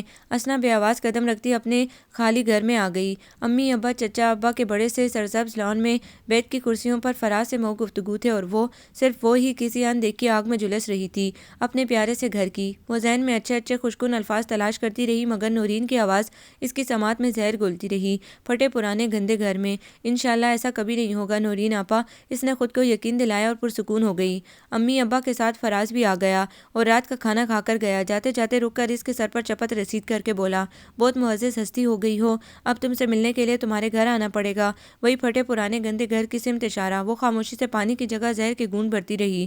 فراز واپس چلا گیا۔ اسنا کے سر سے بوجھ اتر گیا۔ وہ اپنے گھر کو سجانے سنوارنے کی ازے سر نو کوشش کرنے لگی۔ امی خفا ہوتی، دن دن بھر صفائیاں کرتی ہے، کبھی کچھ بنا رہی ہے، کبھی کچھ سی رہی ہے، بیٹا آرام بھی کر لینا چاہیے۔ شیشے کی طرح فرش چمکا دیے ہیں، دیواروں کو خوبصورت تصویروں اور سینریوں سے آئینہ خانہ بنا دیا، اب اور کیا چاہتی ہے بیٹی؟ نہ جانے وہ کیا چاہتی تھی۔ غربت کے آثار مٹانا تو شاید آسان ہو، ذہنوں سے تکبر کے جالے صاف کرنا ناممکن۔ نورین کبھی کبھی آتی آنکھیں گھما گھما کر چمکتے فرش اور جگمگاتی دیواریں دیکھتی، پھر اپنے ماموں زاد بھائی بہنوں کی دولت عمارت کے چرچے کرتی، اعلیٰ معیار زندگی کے بیان کرتی اور اس کی رنگوں دھاگوں سے بنی کاوشوں کو طنز کی نظر سے دیکھ کر ان کے اعلیٰ درجے کی قیمتی پینٹنگز یا کرسٹلز کے گلدانوں کا تذکرہ شروع کر دیتی۔ جو اس کے کزنس وافر مقدار میں اٹھا لائے تھے اور گھر میں ان کو رکھنے کی جگہ ہی نہیں تھی۔ اسنا لاپرواہی سے سنتی رہتی اور خاموش رہتی۔ نورین کو اس کی خاموشی بھی اچھی نہیں لگتی تھی۔ اب وہ اکثر اسے اپنے ساتھ اپنے گھر لے جاتی یا بلوا لیتی، مگر اس مہربانی میں بھی اس کا کوئی مقصد پوشیدہ ہوتا۔ اس کے ماموں ذات اپنی چمچماتی گاڑیوں میں آتے، نئی فلموں، مشہور گلوکاروں پر گفتگو کرتے، بڑے بڑے ہوٹلوں کا ذکر ہوتا، امریکہ، سوئٹزرلینڈ کی سیرگاہوں کے تذکرے۔ اسنا صرف موجود ہوتی جسمانی طور پر، اس کا دماغ کسی پھٹے پرانے گندے گھر میں گھوم رہا ہوتا۔ وہاں اکثر موجود ہونے سے یہ علم ضرور ہوا کہ ماموں کا نمبر 3 بیٹا اظہر نورین میں دلچسپی لے رہا ہے، حالانکہ یہ نورین کا خیال تھا۔ نورین خود اس میں دلچسپی لے رہی تھی۔ ماموں کی تو ایک ہی شرط تھی، اظہر جہاں بھی شادی کرے گا اس لڑکی کے بھائی کو عرفانہ اظہر کی بڑی بہن سے شادی کرنا پڑے گی، اور یہ بات خاصی مشہور تھی۔ شاید اسی لیے نورین اسنا کو ریجیکٹ کر رہی تھی۔ فراز کی شادی عرفانہ سے نہ ہوئی تو نورین بھی اظہر کو نہ پا سکے گی، اور ماموں کی وہ شان و شوکت، بڑا سا بنگلہ، ان کی شہر بھر میں عزت و شہرت۔ ماموں کے دونوں بڑے بیٹے اپنی شادیوں کے بعد ہنی مون منانے سوئٹزرلینڈ گئے تھے۔ نورین کے لیے یہ کس قدر فخر اور اعزاز کی بات ہوتی۔ خاندان میں اس کی خوش قسمتی کے چرچے ہوتے، خاص طور پر اسنا کو مرغوب کرنے کی تمنا۔ اس دن ماموں آ گئے تھکے ہوئے پسماردہ سے۔ امی ان کو آرام کی تاکید کر رہی تھی۔ مرجھایا ہوا چہرہ، بے رونق آنکھیں، نیلے رنگوں سے بھرے ہوئے ان کے ہاتھ، بستر پر لیٹتے ہی سو گئے۔ اسنا کو ہنسی آ گئی۔ کروٹ بدلتے ہی ماموں کے منہ سے آ نکلی تو اسنا دوڑ کر ان کے پاس جا پہنچی۔ ماموں، کہیں درد ہے؟ میں دبا دوں؟ ماموں ہنسنے لگے۔ ارے بیٹا، میرا تو سارا درد تمہاری شکل دیکھ کر ہی ختم ہو جاتا ہے، اور اس گھر میں آتے ہی میری جملہ تکالیف یوں ہوا بن کر اڑ جاتی ہیں جیسے ان کا کوئی وجود ہی نہ ہو۔ کیسے ماموں؟ وہ حیرت سے بولی۔ ایسے کہ یہ گھر وہ جنت ہے جہاں سکھ ہی سکھ، آرام ہی آرام ہے۔ میری بہن کی یہ جنت مجھے بے حد عزیز ہے، اور اس جنت کی حور تم ہو۔ تمہاری شکل میں مجھے زندگی کی ساری مسرتیں مل گئی ہیں۔ مجھ میں تو کوئی خاص بات نہیں ہے، میری نظر سے دیکھو تو خاص بات نظر آئے گی، خوبصورت، خوبصیرت، معصوم، فرمانبردار، اور سب سے محبت کرنے والی، ذہین اور باوقار۔ میں، ماموں، میں یہ ہوں آپ کی نظر میں؟ وہ زور سے ہنس پڑی۔ ہاں بیٹا، یہ تم ہو جو اس گھر کی رونق ہو، اور تم سے ہی یہاں بہار کا موسم ٹھہر سا گیا ہے۔ مذاق کر رہے ہیں؟ وہ کسیا گئی۔ مذاق کیوں کرتا؟ مجھے تم اور تمہاری ماں اور باپ اور یہ گھر دنیا کی ہر شے سے زیادہ عزیز ہے۔ مجھے تو یہاں بہار ہی بہار نظر آتی ہے، اسی لیے اس قدر سکھ ملتا ہے مجھے یہاں آ کر۔ اپنی تمام فکریں اور سارے دکھ اس گھر کی دہلیز کے باہر چھوڑ آتا ہوں۔ اس گھر میں کیا ہے؟ نہ دولت کے آثار، نہ آرائش کا سامان، نہ آسائشیں۔ وہ رنجیدہ ہو گئی۔ نورین کے ماموں کا وہ وسیع و عریض بنگلہ، ان کے گھر میں نوکروں کی فوج، اور ہر کمرہ جیسے نگار خانہ، خود چچا ابا کا گھر، خوبصورت اشیاء اور رنگین قالینوں سے مزین، اور میرا بیچارہ پھٹا پرانا گھر۔ نورین کے ماموں اپنی اولاد کے ساتھ آتے تو ان کے جسم سے اٹھتی قیمتی پرفیومز کی مہکتی خوشبو پورے گھر کو سحر میں مبتلا کر دیتی۔ دولت اور آسائش اور کیسی ہوتی ہے بیٹا؟ جہاں محبت اور اتفاق ہے، اس سے بڑھ کر اور کیا دولت ہوگی؟ اسنا کھلکھلا کر ہنس دی۔ ہائے میرے معصوم ماموں، دولت کی چمک دمک سے بھی واقف نہیں؟ دیکھو، سنو یہ خوش آواز ہنسی کی چھنکار، یہ ہے سچی خوشی، بیش قیمت مسرت۔ اس دولت سے بڑھ کر اور کون سی دولت ہوگی؟ نہ جس کی چوری کا خدشہ، نہ گم ہونے کی فکر۔ ماموں باتیں کرتے کرتے پھر سو گئے۔ ماموں کس قدر معصوم ہے، سادہ اور لاتعلق، انہیں علم نہیں۔ خواہشیں تو بے لگام ہوتی ہیں، اور میری اس سادہ سی فضول احمقانہ ہنسی میں بھلا کون سا خزانہ چھپا ہوا ہے؟ شاید ماموں کو پیدل چلتے ہوئے قدموں کی تھکن کسی کار کے حصول کا راستہ نہیں دکھاتی۔ اپنے گھر کے بوسیدہ دروازے اور دراڑیں پڑی دیواروں کو دیکھ کر کبھی تو کسی شاندار بنگلے کی تمنا ہوتی ہوگی۔ ممانی کے بد مزاجی، تلخ زبانی سے تنگ آ کر کبھی تو انہیں ایک شیرین زبان، خوش شکل، سلیقہ شعر بیوی کی آرزو ہوئی ہوگی۔ وہ یہاں تو آ کر جنت کے مزے لوٹا کرتے ہیں۔ امی کہتی، سونے دو، اپنے گھر میں تو اسے چین کی نیند بھی نصیب نہیں ہوتی، یہاں آ کر ہی تو آرام کرتا ہے۔ اسنا ممانی کی تلخ بیانی کو یاد کر کے افسردہ ہو گئی۔ ماموں سوئے ہوئے تھے تو بہزاد آ گیا، رازداری سے بولا، کیا آپ کے ماموں آئے ہوئے ہیں؟ دراصل میں ان سے، یعنی مجھے ان سے ضروری ملنا ہے۔ کیوں؟ اسنا حیران ہو گئی۔ اپنے ماموں سے ملنے کے بعد کیا اور کسی ماموں سے ملنا ضروری ہو سکتا ہے؟ بات یہ ہے کہ مجھے مشہور شخصیات اور بلند پایہ ادیبوں سے ملنے کا شوق ہے، اور آٹوگراف بھی لینا ہے مجھے، چند سوالات بھی کروں گا، بس اس لیے۔ یہ حیرت سے کیوں دیکھ رہی ہیں آپ مجھے؟ کوئی غلط بات کر دی ہے میں نے؟ وہ اصل میں آپ کے ماموں کی لکھی ہوئی ایک کتاب تو پہلے بھی ہمارے نصاب میں شامل تھی، اب دوسری کتاب بھی آ گئی ہے۔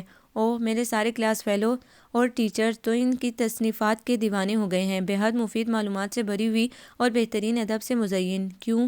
غلط تو نہیں کہہ رہا میں؟ اسنا کندھے اچکا کر رہ گئی۔ وہ بہزاد کی باتیں سمجھنے سے قاصر تھی۔ میں نے تو اپنی کلاس میں ڈینگیں ماری ہیں کہ یہ مصنف میرے ماموں صاحب ہیں، تو پورے کالج میں میری دھوم مچ گئی کہ بھئی واہ، یہ بھانجا ایسا ہے تو ماموں کیسا ہوگا، یعنی اب کچھ غلط بول گیا۔ خیر، تو سب لوگ ماموں سے ملاقات کے متمنی ہیں، اور میں نے سب کو بتا بھی دیا ہے کہ وہ اسکول میں ہیڈ ماسٹرز ہیں، اس کی وجہ سے ان کی قابلیت طالب کی اور بھی شہرت ہو گئی ہے، جو ہے وہ میری خوشامد کر رہا ہے کہ یار اپنے ماموں کی زیارت کرا دے، لیکچرار ہیں وہ یاد دہانی کراتے رہتے ہیں، کل لے آؤں سب کو۔ بہزاد نے بات ختم کی تو اسنا نے لمبا سانس لیا، وہ تو سانس روکے اس کی لنترانی سنے جا رہی تھی۔ آج ہی لے آؤ، رات کو ماموں چلے جاتے ہیں۔ اس نے آسودگی کے عالم میں آنکھیں بند کر لیں۔ کیا ہوا جو ماموں کے پاس دنیاوی مال و دولت نہیں، ظاہری شان و شوکت نہیں، علم وہ بے بہا خزانہ ہے جس میں کمی نہیں ہوتی، نہ اس کے چوری ہونے کا ڈر، نہ گم ہونے کا خطرہ۔ شام کو بہزاد اپنے ساتھ اپنے لیکچرار سر شکور اور سر سلمان کے علاوہ 6 لڑکوں کو لے کر آ گیا۔ 2 گھنٹے تک وہ لوگ ماموں کے ساتھ گفتگو میں شریک رہے۔ جاتے وقت وہ اسنا کے قریب آیا۔ میرے دوست کہہ رہے ہیں کہ سر ماموں اسلام صاحب نے تو اپنے علم و فضل سے ہمارے ذہنوں اور دلوں کے دریچوں کو روشنی سے منور کر دیا ہے، مگر تمہاری بہن نے اپنے مزیدار ہاتھوں سے جو کباب، دہی بڑے اور کیک بنا کر کھلایا ہے وہ ہمارے معدوں میں جا کر امر ہو گیا، اور زبان کے اس اشارے کو ہم ہمیشہ یاد رکھیں گے۔ شکریہ کہہ کر گئے ہیں، اور پتہ ہے میں نے انہیں یہ نہیں بتایا کہ آپ میری سگی والی بہن نہیں ہیں۔ اب کبھی کسی موقع پر انہوں نے نورین آپا سے فرمائش کر دی تو بہت پچھتائیں گے۔ کیا میں تمہاری بہن نہیں ہوں؟ ارے بابا، صرف بہن ہی نہیں اور بھی بہت کچھ ہیں یا بن سکتی ہیں۔ بہزاد ہنستا ہوا چلا گیا اور اسنا مسکراتی رہی۔ فراز امتحان سے فارغ ہو کر آ گیا۔ اس کے ساتھ ساتھ ملازمتوں کی پیشکش بھی آ رہی تھی۔ رزلٹ سے پہلے اسے ایک بہترین جاب مل گئی اور چچا ابا نے اس خوشی میں ایک پرتکلف دعوت کا اہتمام کر ڈالا، وہ بھی مہمانوں کی طرح چلی گئی۔ لان میں موجود ہر پودے اور درخت کو لائٹنگ سے سجایا گیا تھا، بڑی رونق تھی۔ کلف دار درے پہنے ہوئے سفید پوش بیرے لائن سے کھڑے تھے اور ٹھنڈی بوتلوں سے مہمانوں کی توازے ہو رہی تھی۔ نورین چند فیشنیبل خواتین میں گرے کہکے لگا رہی تھی۔ اس محفل میں سارے مہمان اونچے گھرانوں کے تھے، نئی تہذیب کے دلدادہ، خوش و خرم، بے فکرے۔ نورین جیسی نمائشی انداز میں وہ نورین کی بے رخی محسوس کر کے سب سے پچھلے رو میں ایک کرسی پر جا بیٹھی۔ بہزاد وہاں بھی آ گیا۔ ارے یہاں کہاں چھپ کر بیٹھ گئی آپ؟ ادھر چلیں، بھائی کی نگاہیں آپ کو تلاش کر رہی ہیں۔ وہ چپ رہی۔ پتہ ہے اسنا آپی، بھائی آپ سے خفا ہیں۔ نورین لپکتی ہوئی آئی، بہزاد کو مخاطب کر کے بولی، یہاں کہاں آ کر بیٹھ گئے ہو نوکروں کی طرح؟ چلو ادھر گیٹ پر، میری کلاس فیلوز کو ریسیو کرو پاگل۔ اسنا کو یقین تھا اس کے چہرے پر ناگواری کی سرخی چھا گئی ہے۔ بہزاد نے نورین کی بات انسنی کر دی اور اسنا سے مخاطب رہا۔ اسی وقت فراز بھی وہاں آ گیا۔ نورین نے پھر خفگی کا اظہار کیا، سن نہیں رہے بہزاد میں کیا کہہ رہی ہوں؟ چلو اٹھو میرے ساتھ چلو۔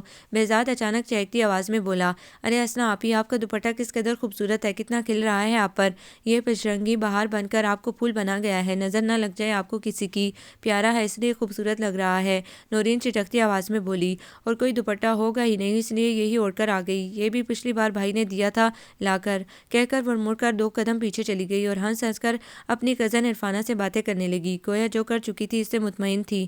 اسنا کو سینے میں گرم گرم ابال اٹھتا محسوس ہوا تھا جو گلے تک آ کر اٹک گیا۔ اس نے تھپک تھپک کر غصے کو سلا دیا اور خود کو تسلی دی، بیچاری نورین کس قدر مفلس ہیں، انہیں کوئی دولت میسر نہیں، قناعت نہ مروت، محبت نہ برداشت، اور کس قدر مکروہ باطن ہے ان کا، ظاہر میں ہنستے ہوئے چہرے کے پیچھے محرومیوں کے آنسو ہوں گے۔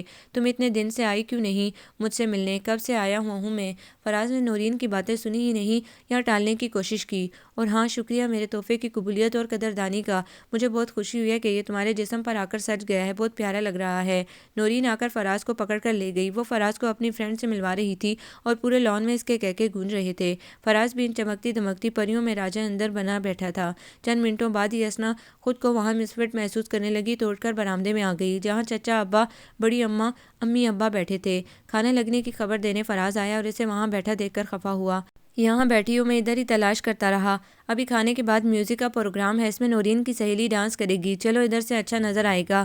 فراز نے اسے کھینچا، نہ چاہتے ہوئے بھی وہ اس کے ساتھ کھینچتی ہوئی چلی گئی۔ بڑی اماں کی تیوری کے بل گہرے ہو گئے۔ فراز نے اس کا ساتھ نہ چھوڑا، کھانا کھاتے وقت بھی ساتھ ساتھ رہا۔ کھانے کے بعد بہروں نے بڑی پھرتی سے میزیں وہاں سے ہٹا دی اور آنن فانن وہاں آلات موسیقی سج گئے، بڑے بڑے ڈرم، الیکٹرک پیانو، آرکیسٹرا کا جملہ سامان اور موسیقی شروع ہو گئی۔ لڑکے زور و شور سے تھرک تھرک کر گانے لگے، لڑکیاں گول حلقہ بنا کر ڈانس کرنے لگیں۔ نورین فراز کو پکڑ کر لے گئی۔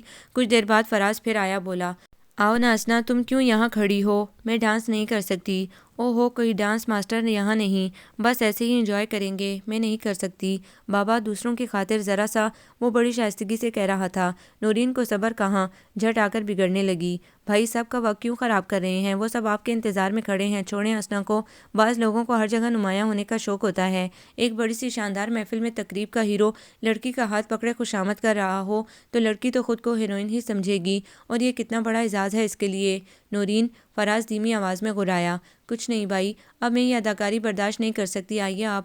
وہ فراز کو کھینچ کر لے گئی، اسی طرح جیسے کچھ دیر پہلے فراز اسنا کو لایا تھا۔ اسنا ہکا بکا اپنی جگہ کھڑی کی کھڑی رہ گئی، اس قدر صاف واضح قسم کی ذلت اس کے قدم زمین نے پکڑ لیے۔ ڈانس اور ایک گیت کے خاتمے کے ساتھ اب دوسرا گانا شروع ہوا چاہتا تھا کہ نورین نے مائک ہاتھ میں لے کر اعلان کیا، خواتین و حضرات، اب ہمارا خاص آئٹم شروع ہوا چاہتا ہے۔ اس کی بس ایک شرط ہے، چلیے اپنے قریب کھڑے ساتھی کا ہاتھ تھام کر پروگرام کے لیے تیار ہو جائیے، اور جو حضرات یا خواتین اس پروگرام سے لطف اندوز ہونا نہ چاہیں، ان کے لیے اجازت ہے۔ لڑکے لڑکیاں چیخ کر لطف اندوز ہونے کا اعلان کر رہے تھے، سب نے اپنے پاس کھڑے ساتھی کا ہاتھ پکڑ لیا تھا اور ڈانس کی پوزیشن میں آ گئے تھے، اور جب نورین اظہر کو اور عرفانہ فراز کو تھام کر گیت کی دھن کے ساتھ رقص میں مصروف تھے، نورین اسنا کو واپس جاتا دیکھ کر فاتحانہ مسرت محسوس کر رہی تھی، تبھی اس کے قدموں میں والہانہ جوش و خروش پیدا ہو گیا تھا۔ امی نے اسے آتا دیکھ کر حیرت سے کہا، تم ابھی سے آ گئی؟ ابھی تو وہاں پروگرام شروع ہوا ہے، آوازیں یہاں تک آ رہی ہیں۔ آوازیں یقیناً پیچھا کرتی ہیں، لیکن اگر مڑ کر دیکھو تو پتھر بنتے دیر نہیں لگتی۔ کہہ کے گیت، خوشیوں بھری چہکاریں، اس بڑے گھر کو مبارک ہوں۔ میں اور میری تنہائی اپنے پرانے گندے گھر میں سکون سے ہیں۔ آنکھوں میں بھرے موتی کسی صدمے کے نہیں، محض احساس ذلت کے پیدا کردہ تھے، جنہیں وہ بے دریغ تکیے پر لٹاتی رہی۔ صبح سویرے فراز نے آ کر نورین کے رویے کی معذرت کر لی۔ بڑی اماں کہتی ہیں، ایک ہی بہن ہے ہماری، وہ بھی مہمان، کل سسرال سدھار جائے گی، تم بھی اس کے ناز نہ اٹھاؤ گے تو غیروں کو کیا پڑی ہے، بس اسی لیے میں اس کی بدتمیزی سہ جاتا ہوں۔ اسنا مسکرا دی۔ فراز کا رزلٹ بعد میں آیا، بہت شاندار طریقے پر کامیاب ہوا تھا۔ بڑی اماں اور نورین کی مسرتیں عروج پر تھیں، امی ابا بھی خوش تھے، خوش تو وہ بھی تھی، مگر اب اسے اظہار کی عادت نہ رہی تھی۔ بڑی اماں نے پھر ایک دعوت کا اہتمام کر ڈالا، نورین نے بھی اپنے ارمان نکالنے کا اعلان کر دیا۔ فراز رات کو بتانے آیا، کل رات آپ سب آئیے، اور اسنا سے بطور خاص اس نے کہا، تم صبح سے ہی آ جانا ورنہ خفا ہو جاؤں گا میں، اور خبردار نورین کی بکواس کی بالکل پرواہ نہ کرنا، صبح سے آ کر کیا کروں گی میں؟ کچھ نہ کرنا، بیٹھی رہنا، میں تمہیں دیکھا کروں گا۔ واہ، ایسے ہی مجھ میں کیا ہے جو آپ مجھے دیکھا کریں گے؟ تمہیں علم نہیں، کاش میں تمہیں بتا سکتا کہ تم میرے لیے کیا ہو۔ وہ آہ بھر کر آسمان کی طرف دیکھنے لگا، دنیا کا ڈر نہ ہو تو ابھی اٹھا کر لے جاؤں اور بس تا زندگی تمہیں ہی دیکھا کروں، تو وہ جو آپ کی سروس ہے اس کا کیا ہوگا؟ دونوں ہنسنے لگے۔ فراز بھائی، شراب کے پیچھے جانے کا کیا فائدہ؟ وہ کیسے کہتی؟ اگلے دن صرف فراز کی التجا کا مان رکھنے کی خاطر وہ چچا ابا کے صحن میں داخل ہوئی تو اوپر کے کمرے کی کھلی کھڑکی سے نورین نے اسے دیکھ لیا۔ شاید وہ جانتی تھی یا شاید واقف نہ تھی کہ اوپر کے کمرے کی ہر بات نیچے سنی جا سکتی ہے۔ لو، بن بلائے مہمان بلائے جان تشریف لا رہے ہیں، میں حیران ہوں اس کی ڈٹھائی پر۔ نورین دانت پیس کر بولی تھی، شاید۔ کون بلائے جان؟ ارے یہ تو اسنا ہے، بڑی اماں کے اندر کمرے سے آواز آئی، جبکہ نورین تو کھڑکی سے لگی کھڑی تھی۔ نورین دیکھو، تم اپنی زبان بند رکھنا، میں نے خود بلایا تھا اسے، ذرا انتظام کا جائزہ لے لے، تم سے تو کچھ ہوتا نہیں ہے۔ وہ صدروں بھی بیمار پڑ گیا تو آپ بھی اس کو بتا دیں مجھ سے دور ہی رہے۔ جاہل پینڈو، شرمندہ کر دیتی ہے مجھے سب کے سامنے۔ خواہ مخواہ کیا کمی ہے اس میں جو تم شرمندہ ہو جاتی ہو؟ دیکھا دیکھا وہی ہوا نا، آپ کے صاحبزادے نے کر دی ہوگی فرمائش، مگر میں نہیں ہونے دوں گی، اس سے کہیے بھائی پر ڈورے نہ ڈالے، نو ویکینسی، ورنہ میں نیچے جا رہی ہوں، بلا لیں اسے، دیکھ لیں انتظام۔ نورین کھڑکی سے ہٹ گئی تھی، وہ بھی دبے قدموں واپس اپنے گھر آ گئی، اور اچھا ہی ہوا، وہاں اس کی ساری سہیلیاں کھڑی تھی۔ چلو چلو مینا بازار چلیں، وہ کورس میں گا رہی تھی۔ الفت سب کی سربراہ تھی، بہت اچھا موقع تھا اور دل کے بہلانے کا، غصے کے ٹالنے کا کوئی ذریعہ اس کے پاس نہ تھا۔ مینا بازار میں انہوں نے خوب سیر کی، جھولے پر بیٹھی، اونٹ کی سواری کی، اسنا نے سب کو چوڑیاں پہنوائی، ناصرہ نے حلیم کھلائی، دن بھر الا بلا کھا کر شام کو الفت کے گھر آئیں جہاں اس کی امی کھانا لیے بیٹھی تھی۔ کھانا کھانے کے ساتھ ساتھ انہوں نے الفت کے بھائی کی شادی کی مووی دیکھی جس میں وہ سب شریک تھی۔ مووی کو بار بار ریوائنڈ کیا جاتا، کبھی سٹاپ، کسی کی کوئی خاص حرکت یا پوز دیکھنے کے لیے، اور ہنس ہنس کر ایک دوسرے پر فکرے اچھالتی۔ آنٹی دیکھیے، آج اسنا نے ہم سب کو یہ چوڑیاں پہنائی ہیں، کتنی پیاری ہے نا؟ رابعہ نے آنٹی کو سب چوڑیاں دکھائی، اور پتہ ہے آنٹی، ہم نے اس بیچارے کو لوٹ لیا، حجت کر کے خوب پیسے کم کرائے، زیادہ سے زیادہ چوڑیاں پہنی، پتہ نہیں اتنا شریف تھا یا مسکین بننے کی کوشش کر رہا تھا۔ ارے وہ تو خود ہماری شرافت سے اتنا متاثر تھا کہ اس نے سب کو کوک پلائی، پہلے جتنی کی چوڑیاں ہم نے لی تھی وہ سب پیسے کوک کی بوتلوں کی نظر ہو گئے۔ بیچارہ گھر جا کر حساب کرے گا تو اسے اپنے نقصان کا علم ہوگا۔ بالکل نہیں، تم لوگوں نے اس سے اتنا ہی منافع کمایا ہے کہ کوک کی بوتلوں کا خرچہ نکال کر بھی کچھ بچت ہو گئی ہوگی، آنٹی نے کہا۔ سب ایک دوسرے کا منہ دیکھ کر رہ گئیں۔ الفت کی امی سب کو اپنی گاڑی میں بھر کر ان کے گھر چھوڑنے آئیں۔ آخر میں اسنا کو چھوڑا، کار سے باہر آتے ہوئے الفت نے کہا، لگتا ہے تمہارے ہاں کوئی فنکشن ہے، میوزک کی آواز آ رہی ہے۔ اسنا شرمندہ ہو گئی، ہائے میں بھول گئی، بڑی اماں کے ہاں دعوت تھی۔ تو کوئی بات نہیں، اب شریک ہو جاؤ، میوزک سننے کی چیز ہے، پیٹ میں انڈیلنے کی نہیں۔ ہائے اسنا، ہم نے آج کتنا انجوائے کیا ہے نا، اور اس چوڑی والے کو تو کس قدر زج کیا تھا، افسوس ہو رہا ہے۔ لو افسوس کیوں، مگر کاش۔ کیا کاش؟ کاش، بس کاش، دونوں ہنس پڑی، بے مقصد مگر قیمتی ہنسی، بقول ماموں۔ امی دیکھتے ہی خفا ہونے لگی، گھر میں اتنا بڑا فنکشن ہے اور تم غائب۔ بہزاد اور فراز نے کتنے چکر لگائے، میں شرمندہ ہو رہی تھی۔ امی پلیز، آج میں نے بہت خوبصورت اپنی زندگی کا بہترین دن گزارا ہے، اس سے لطف لینے دیں، میری تفریح کرکری نہ کریں۔ یوں بھی مجھے اس فنکشن سے دلچسپی نہیں تھی۔ امی کچھ حیرانی سے دیکھ کر رہ گئیں۔ ابھی الفت کی امی ان سے مل کر کہہ گئی تھیں، یہ لڑکیاں جہاں جمع ہو جائیں وہاں کام کی بات کم کہہ کے زیادہ ابلتے ہیں۔ اسنا خوش نظر آ رہی تھی، ایک ماں کو بیٹی کی خوشی سے بڑھ کر کچھ نہیں۔ انہوں نے پیار سے اسے دیکھا اور نظریں چرا لیں، کہیں نظر نہ لگ جائے میری۔ چہرے پر مسرت کی فراوانی اور آسودگی نے شادابی پھیلا رکھی تھی۔ بستر پر لیٹ کر دن بھر کے واقعات یاد کر کے وہ مسکراتی رہی۔ چوڑی والے کو کس قدر زج کیا تھا، حجت کر کے ناطقہ بند کر دیا۔ ایک طرف 7 عدد شوق شنگ لڑکیاں اور وہ اکیلا بیچارہ۔ جب سلمیٰ نے کہا، آپ لوگ لڑکیوں کے ہاتھ پکڑنے کے لیے مینا بازار لگاتے ہیں، تو کس قدر چیمبا تھا۔ قسمیں کھانے لگا کہ اسٹال تو دراصل اس کی بہن کا ہے، جو کسی دوسرے اسٹال پر گانے سننے اور دل پشوری کرنے گئی ہوئی ہے اور مجھے انچارج بنا گئی۔ کس قدر شائستہ اور شریف سا نوجوان تھا کیوں بھئی، ہے اللہ رکھے۔ اپنی اچانک خیال پر وہ ہنس پڑی، کچھ شوق، کچھ شرمیلا۔ البتہ اس کا وہ بھائی جو مہندی لگاتے لگاتے اچانک پامسٹ بن گیا تھا، خاصا شیطان تھا، اسے بولنے کی بیماری تھی۔ وارے برتن مانجتے مانجتے آ گئی، صابن سے ہاتھ دھو ہی لیتی، کس قدر چکنا ہاتھ ہے۔ انگلیاں پھسلنے لگی میری۔ آپ پھسلنے کی کوشش نہ کریں، اوندھے منہ گریں گے، میرا منگیتر باہر کھڑا ہے۔ رابعہ اکڑ کر بولی، برے منہ بناتا ہوا مسخرہ لگ رہا تھا، کس قدر آڑی ٹیڑھی لکیریں ہیں، اوف، کٹھی پھٹی لگتا ہے۔ آپ بھی شاید ٹیڑھے مزاج کی ہیں۔ شاید نہیں، یقیناً۔ کان مروڑ کر سیدھا کر دیتی ہوں بندے کو۔ آپ باتیں نہ بنائیں، اپنے کانوں کی خیر منائیں۔ الفت اکڑ گئی، اوہ اللہ اللہ، یہ ہاتھ ہے، البتہ دیکھنے کے لائق۔ یہ کس خوش نصیب کا ہاتھ ہے۔ اس نے سر اٹھا کر اسنا کو گھورا۔ اوہ ہو، منچاہی مراد حاصل ہوگی، عیش ہی عیش۔ سب کے اصرار پر اسنا نے اپنا ہاتھ اس کے سامنے پھیلایا تھا۔ ڈرتے ڈرتے پوچھ لیا، کیا دولت ہے؟ دولت، عزت، شہرت، محبت کی دولت، وافر شاندار زندگی، زندگی، زندگی۔ شادی کب ہوگی؟ سلمیٰ نے پوچھا، اور کس خوش نصیب سے؟ اسنا خود نہ پوچھ سکی۔ شادی بس دیر نہیں اندیر نہیں، سب اندھیرے گم ہو جائیں گے، کسی کے سامنے ہاتھ پھیلانے کی ضرورت نہیں۔ مس ہے نا آپ؟ آخری جملہ قدرے مایوسی سے ادا کیا، اور امبر نے زور سے کہا، الحمدللہ کوئی منگیتر نہیں، تبھی شادی کا پوچھا تھا۔ لڑکے نے خوش ہو کر پہلے اسنا اور پھر چوڑیاں پہناتے ہوئے بھائی کو دیکھا۔ ادھر کیا دیکھ رہے ہیں؟ ہاتھ دیکھے، کچھ بتائیں نا۔ بھائی کو دیکھ رہا ہوں، جو کسی اجنبی لڑکی کا ہاتھ تھامے انہماک سے چوڑیاں پہنا رہے ہیں، جیسے چوڑی نہیں پیچ کس رہے ہوں، گول گھما گھما کر۔ وہ سب بے ساختہ زور سے ہنس پڑی۔ واقعی وہ چوڑیاں گھما گھما کر پہنا رہا تھا، جیسے پیچ کسے جاتے ہیں۔ اناڑی تھا نا؟ ارے پھر وہی تھا، ہے اللہ رکھے۔ اسنا منہ پر ہاتھ رکھ کر ہنسی۔ کتنا اچھا خوشگوار دن تھا۔ ہنس ہنس کر پیٹ دکھنے لگا، کھا کھا کر سانس رکنے لگی۔ اور نورین، اب مجھے تمہاری بکواس کی پرواہ نہیں، نہ ہوگی۔ میری زندگی کے دن انشاءاللہ ایسے ہی خوشگوار ہوں گے جیسے کہ آج کا دن۔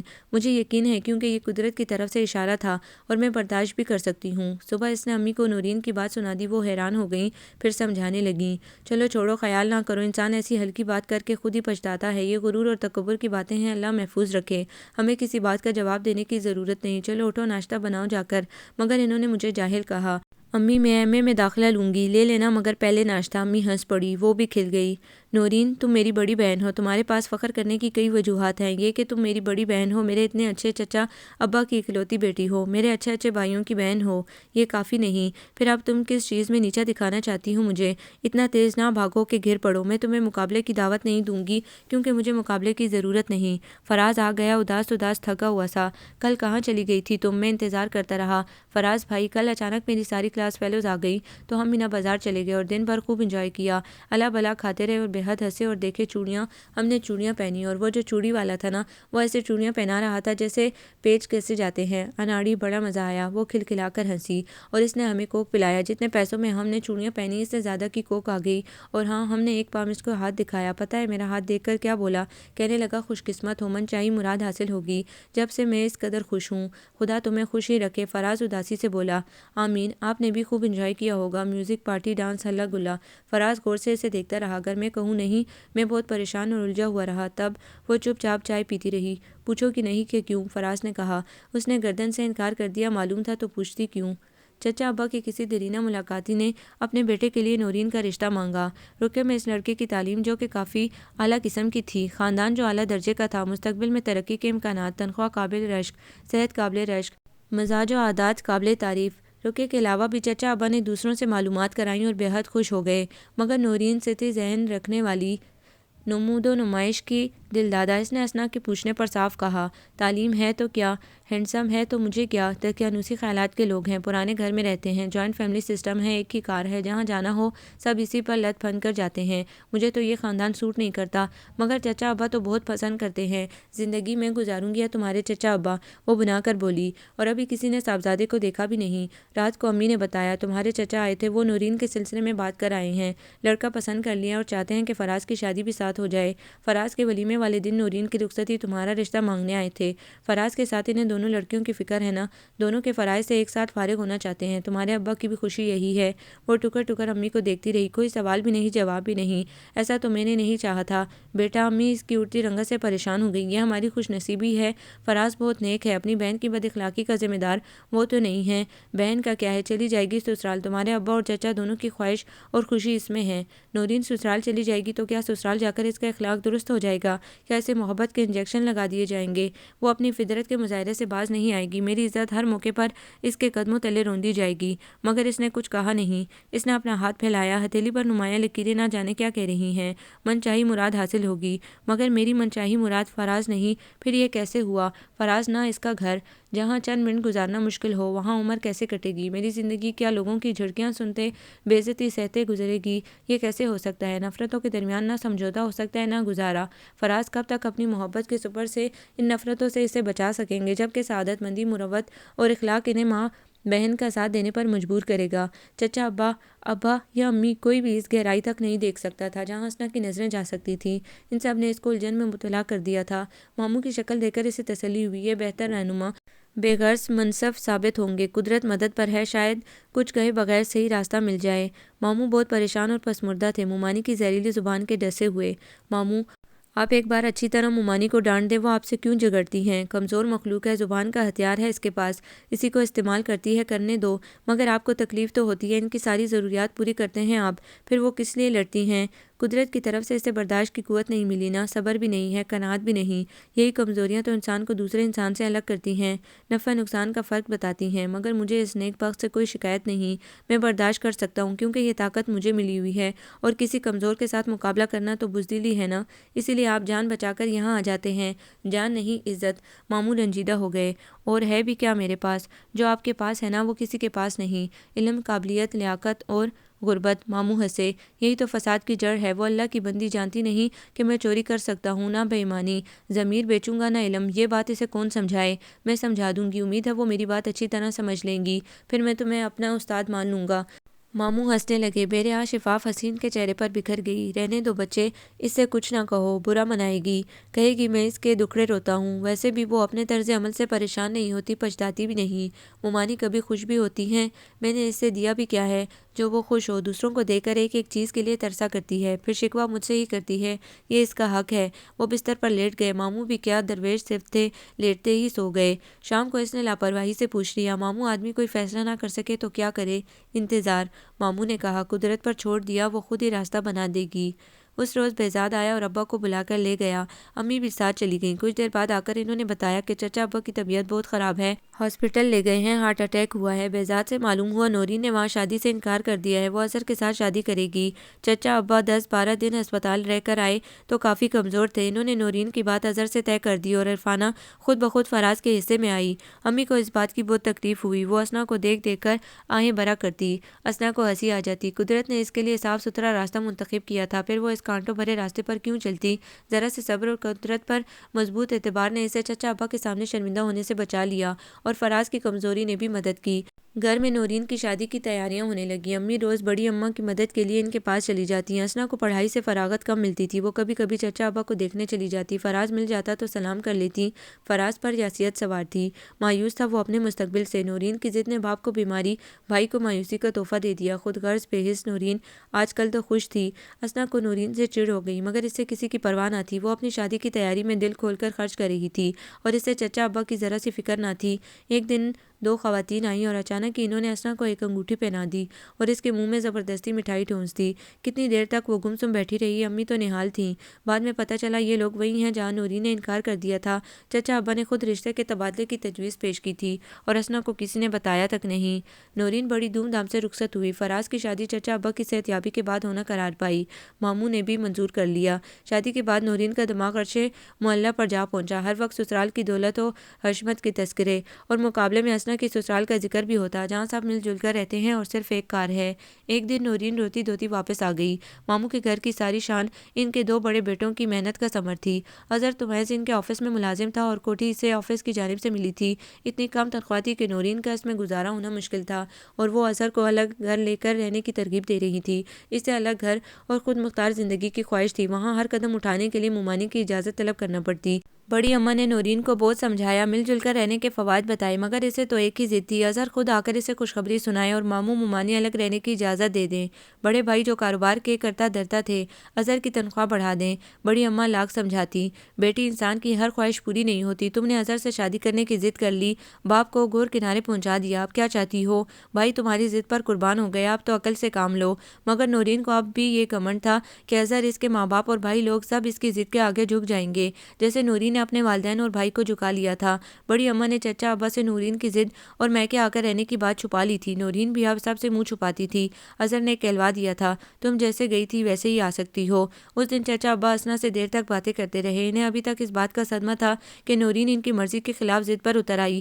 وہ گھرانہ بہت شریف ہے، مثالی خاندان ہے، میں نے نورین کے لیے بہترین بر منتخب کیا اور وہ اپنی عقل پر بھروسہ کر بیٹھی۔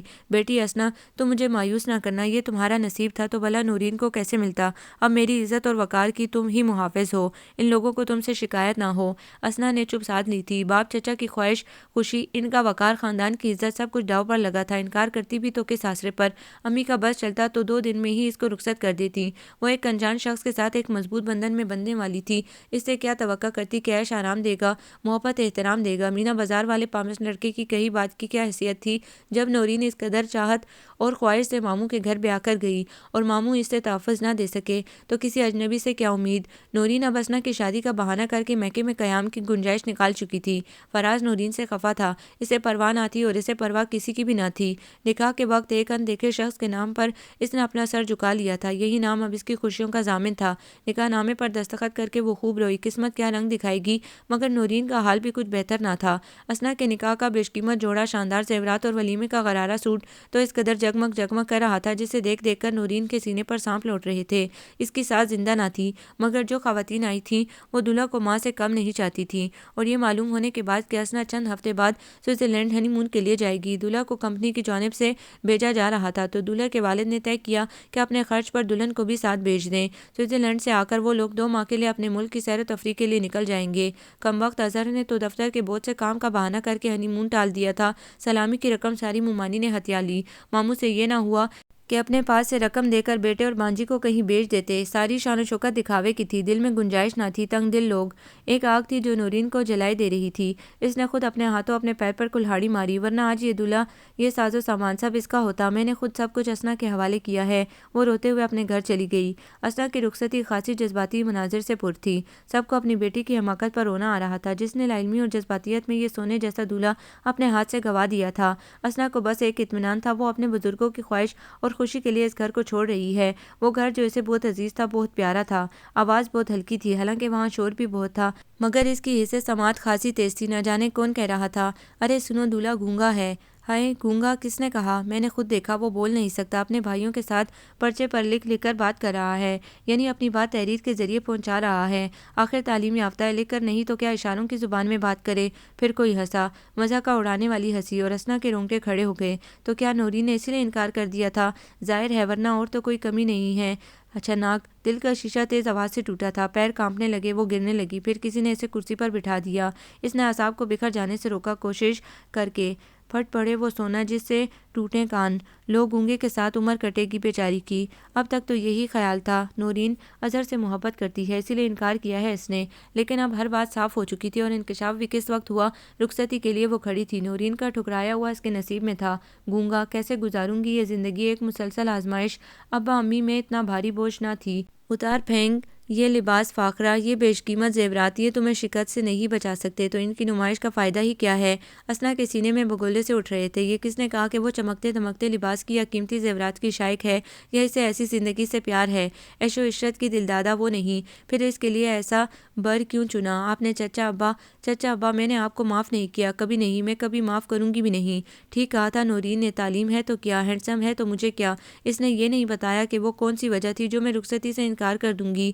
نورین سسرال کو ٹھکرا سکتی ہے تو میں کیوں نہیں؟ کیا فرق ہے اس میں اور مجھ میں؟ اس پر جنون طاری ہو رہا تھا۔ ایک گونگے کے ساتھ زندگی کا سفر، وہ ٹکر ٹکر مجھے دیکھا کرے گا اور بول نہ سکے گا، وہ میرا ساتھ کیا دے گا، میرا تحفظ کیسے کرے گا؟ کیا بیٹیوں کی شادی اسی لیے کی جاتی ہے، انہیں صرف اپنے گھر سے نکالنے کے لیے؟ ساری عمر ان کو پیار محبت دے کر ایک اجنبی گونگے کے ہمراہ روانہ کر دو، یہ کیسی شادی ہے؟ ماموں کہاں ہیں آپ؟ بے خیالی اور جوش میں اس کے منہ سے بلند آواز میں نکلا تھا، میں یہ کھڑا ہوں بیٹا تمہارے پاس۔ ماموں آپ کو تو پتہ ہے مجھے یہ سب نہیں چاہیے، یہ زیور، یہ جلملاتا لباس اور دنیاوی عیش و دولت۔ مجھے تو آپ نے صبر و برداشت کی تعلیم دی تھی نا، مگر مجھے تو قربان کیا جا رہا ہے ماموں۔ بیٹا بہت سی خوشیوں اور کامرانیوں کے ساتھ اگر دنیاوی عیش و آرام ملے تو اس سے منہ نہ موڑنا، کفران نعمت بھی خدا کو پسند نہیں۔ تمہارا نصیب بہت روشن ہے، انتظار کرو بیٹا، اچھے دنوں کی امید رکھو۔ ماموں معاملے کی سنگینی سے بے خبر تھے۔ ہائے ماموں بھی نہیں سمجھے، پھر کون سمجھے گا؟ چچا ابا سامنے ہوتے تو وہ ان سے پوچھتی، آپ نے کس خطا کی سزا دی ہے مجھے؟ مگر وہ تو بستر علالت پر تھے۔ نہیں جاؤں گی میں اس گونگے کے ساتھ، اپنے باپ کے گھر عمر گزار لوں گی تو چچا ابا کیا قبر میں نہ اتر جائیں گے؟ ماموں اس سے نصیحت کر رہے تھے، وہ کچھ نہیں سن رہی تھی۔ شور بہت تھا، لگتا تھا آندھی آ رہی ہے، چڑیلیں چیخیں مار رہی ہیں، بہت شور تھا، ہنگامہ۔ ایک تھر تھراتی چیخ اس کے سینے سے نکلی اور اس نے اتنے آنسو بہائے جتنی پوری زندگی میں نہیں بہائے تھے۔ کل میری بیٹی ہنسی خوشی آئے گی ہم سب سے ملنے۔ خوشی اب مجھ سے اتنی دور ہے جیسے آسمان پر چمکتا چاند۔ اے چاند تو گواہ رہنا، میرے اپنوں نے مجھے اپنی خواہشوں پر قربان کر دیا ہے اور میں بخوشی اپنی سلیب کی طرف جا رہی ہوں، ان کی خاطر، ان کے لیے جو چاہتے ہیں کہ میں انہیں مایوس نہ کروں۔ سسرال میں بے پناہ شور تھا، لوگوں کے کہہ کے باتیں اور ریکارڈنگ۔ جا کے سسرال گوری میکے کی لاج رکھنا۔ اسے بڑی محبت اور احترام کے ساتھ ایک جگہ بٹھا دیا گیا۔ کیمرے ہر سم سے فلیش کی روشنی اگل رہے تھے۔ وہ آنکھیں بند کیے جذبات کو قابو کیے بیٹھی تھی۔ آنکھیں تو کھولیں، مگر وہ آنکھیں کھول کر گونگے کو دیکھنا نہیں چاہتی تھی۔ پھر تو دیکھنا ہی ہے، زندگی بھر ساتھ جو رہے گا۔ اسے حجلے عروسی میں بٹھا کر لڑکیاں ہنستے ہوئے چلی گئیں۔ تب اس نے دیکھا کمرہ خاصا سلیقے سے سجایا گیا تھا، سب کچھ بہت اچھا تھا، مگر دل پر اداسی کے بادل چھائے ہوئے تھے۔ سر ٹیبل پر ٹیبل لیمپ کے ساتھ ایک کاپی اور پینسل رکھی تھی۔ تو لکھ کر اپنے جذبات کی ترجمانی کریں گے مسٹر۔ غصہ تو آیا، مگر کس پر اتارتی؟ کاپی پھاڑ کر پھینک دی، پینسل توڑ دی، بے دردی سے سارے زیورات اتار کر تکیے پر سجا دیے، بھاری کام کا دوپٹہ نوچ کر بیڈ پر پھینکا اور طنز سے سب چیزوں کو دیکھا۔ یہ زیورات مجھے سجا سکتے ہیں، میرے دل کی ویرانی کو کم نہیں کر سکتے۔ یہ خوبصورت دوپٹہ میرے روپ کو سنوار سکتا ہے، اس سے میری کوئی خوشی منسلک نہیں چاہیے مجھے یہ زیور، یہ کپڑا۔ دروازہ دھڑاک سے کھلا اور کوئی اندر آ گیا۔ ننگے سر آنکھیں پھاڑے وہ اسے دیکھتی رہی، دم بخود حیران سی۔ آنے والے نے انگلی اٹھا کر کہا، یہ تم ہو؟ یعنی یہ آپ آج کی دلہن؟ اور آپ کون ہیں؟ وہ ڈپٹ کر بولی، جائیے باہر، یہاں کیا لینے آئے ہیں؟ شکل شناسا تھی، کچھ پسندیدہ بھی۔ لینے آئے ہیں آپ کو خیر سے، آپ کی دید کے لیے آئے ہیں۔ ہائے وہ آواز باختہ ہو گئی، کیا بکواس ہے، جاؤ باہر ورنہ شور مچا کر۔ محترمہ ذرا تمیز سے، ابھی آپ پہلے دن کی دلہن ہیں۔ آنن فانن اس کے ذہن میں سنے سنائے واقعات گھس آئے۔ مرد معذور ہے تو اس کے کسی دوست یا بھائی، اس کی بیوی پر دیکھو، سیدھی طرح سے چلے جاؤ ورنہ اچھا نہیں ہوگا۔ وہ بیچارہ گونگا ہے تو کیا ہوا، میں نے اس سے قبول کیا ہے، وہ میرا تحفظ کر سکتا ہے، آخر مرد ہے۔ دبنگ لہجے میں کہتے ہوئے وہ ادھر ادھر اپنی حفاظت کے لیے کوئی چیز بھی ڈھونڈتی جا رہی تھی۔ مرد نہیں ہے، ابھی تو وہ نوجوان ہے، 26 سال کی عمر میں اس سے بوڑھا مرد تو نہ بنائے ہیں۔ وہ سٹپٹا گئی، آپ جاتے ہیں یا میں گونگے کو بلاؤں؟ گونگا ہے تو بہرا بھی ہوگا، آپ کی یہ منحنی آواز کیسے سن پائے گا؟ کوئی بات تھی جو غلط تھی، منظر سے ہٹ کر نہ جانے کیا۔ وہ دھم سے پلنگ پر بیٹھ گئی، غور کرنے لگی۔ آنے والے نے سرخم کر کے کہا، خادم حاضر ہے۔ اور وہ اچھل پڑی، یہ آواز، یہ چہرہ کس سے مشابہ ہے؟ آپ گوں؟ اس نے اسنا کے منہ پر ہاتھ رکھ دیا، ورنہ بڑی طویل چیخ مارنے کے لیے پورا منہ کھول دیا تھا اس نے، حیرت کی ذاتی۔ دراصل میرے گونگے بننے کا کریڈٹ ابا جان کو جاتا ہے، جن کا خیال تھا کہ میری آواز ماحول کو آلودہ کر رہی ہے۔ آج کے شور ہنگامے اور چیخ و پکار کے بعد میں نے محسوس کیا کہ میری آواز اتنی خوفناک ہرگز نہیں۔ اس کے علاوہ آپ سے ملاقات کا جوش اور شوق بھی غالب آ گیا۔ آپ کو روبرو دیکھنے کے بعد گنگ ہونے کے خطرے کے پیش نظر یہ بہتر سمجھا کہ آپ کی غلط فہمی دور کروں۔ سر اٹھائیے، وہ اسے دیکھے جا رہی تھی، اسے پتہ ہی نہ چلا کب آنکھیں آنسو سے بھر گئی، خوشی کے آنسو۔ آپ کو یاد دلانا پڑے گا، آپ آج پہلے دن کی دلہن ہیں، تو وہ روایتی گھونگھٹ وغیرہ کدھر ہے؟ کیا یہ پروگرام ملتوی کر دیا؟ چلیے اٹھائیے اپنا دوپٹہ اور نظریں بھی جھکا لیں، شرم و حیا کو آواز دے کر ہمارا استقبال کریں۔ یقیناً آپ آج پہلی بار دلہن بنی ہیں، گو کہ آف دی ریکارڈ یہ ہماری دوسری ملاقات ہے، مگر آن دی ریکارڈ پہلی۔ اسنا عجیب مخمصے میں پھنسی ہوئی تھی۔ دھیرے دھیرے دوپٹہ اٹھا کر اس نے سر پر ڈالا اور اضطراب میں مبتلا ہو کر پھر اسے گھورنے لگی۔ پہلی ملاقات، دوسری بار، مینا بازار، چوڑیوں کا اسٹال، اشارے کافی ہیں نا؟ اسنا نے تکیے پر سے سارے زیورات چپٹا مار کر اٹھا لیے اور جلدی جلدی پہننے لگی۔ باہر ریکارڈنگ ہو رہی تھی۔ گلوکارہ کی آواز صاف کمرے میں چلی آ رہی تھی۔ آئی خوشیوں کی بارات، سجنے ساجن کے ہے سات گوری، کرت سنگھار۔ میں ذرا بہجت کے کان مروڑ آؤں، اس کو گانے سن کر دل پشوری کرنے کا خبت ہے۔ اگر آج اوزون کی سطح بال برابر اور زیادہ پھٹی تو بہجت کو تو نہیں، البتہ سارا الزام میرے سر پر آئے گا کہ آج میری شادی ہے اور آج کے بعد میرا گونگا بننے کا ارادہ نہیں۔ بہت حماقت کی تھی میں نے نورین آپا، میں نے آپ کی ساری خطائیں، ساری بدتمیزیاں معاف کیں، اور آپ کا یہ احسان کہ یہاں انکار کر کے آپ نے مجھے میرے اس آئیڈیل سے ملنے کے راستے کھولے۔ کبھی کبھی صبر اور انتظار خوشیوں کے ضامن ہو جاتے ہیں، اور اب ہم اس وقت کی بات سے اپنی زندگی کا آغاز کرتے ہیں۔ سہولت ریکارڈنگ بند کرا کے پھر واپس آ گیا تھا، اور اس وقت تک اسنا باقاعدہ گھونگھٹ میں منہ چھپائے روایتی دلہن بنی بیٹھی تھی۔ جب میں نے پہلی بار آپ کو دیکھا تھا، اس پہلی ملاقات کے بعد آپ نے میرے خوابوں پر قبضہ کر لیا تھا، اور میں نے اپنے دل کا معاملہ اپنے اللہ کے سپرد کر دیا تھا۔ تو دیکھا آپ نے، اسے کہتے ہیں سچی لگن۔ میں نے بھی، اسنا نے گھونگھٹ اٹھا کر کہنا چاہا۔ خاموش، آپ دلہن ہیں اور کافی نمائش کر چکی ہیں، اب ہماری باری ہے اپنے جذبات کی عکاسی کرنے کی۔ ہاں، تو پہلی بار میں نے آپ کو دیکھا تھا چوڑیوں کے اسٹال پر، تو آپ مجھے بہت بہت اچھی لگیں، اس یقین کے ساتھ کہ آپ اپنی ہیں۔ میں نے ہمیں کوک پلائی اور میں نے آپ کو پہلی بار دیکھا تو بے ہوش ہو گئیں، ہمارے حسن کی تاب نہ لا کر۔ بالکل نہیں، بہت بولتے ہیں آپ، اس سے تو اچھا تھا کہ گونگے ہوتے۔ یہ خواہش پوری نہیں ہو سکتی، اس لیے کہ ہر خواہش پوری ہونے کے لیے نہیں ہوتی، اور یہی سب سے بڑا سچ ہے۔ اور اب کوئی خواہش بھی تو نہ تمام نہ رہی تھی۔ آپ کو یہ ناول کیسا لگا؟ کمنٹس میں اپنی رائے ضرور دیں۔ ہمارے چینل کو لائک کریں، سبسکرائب کریں، شیئر کریں۔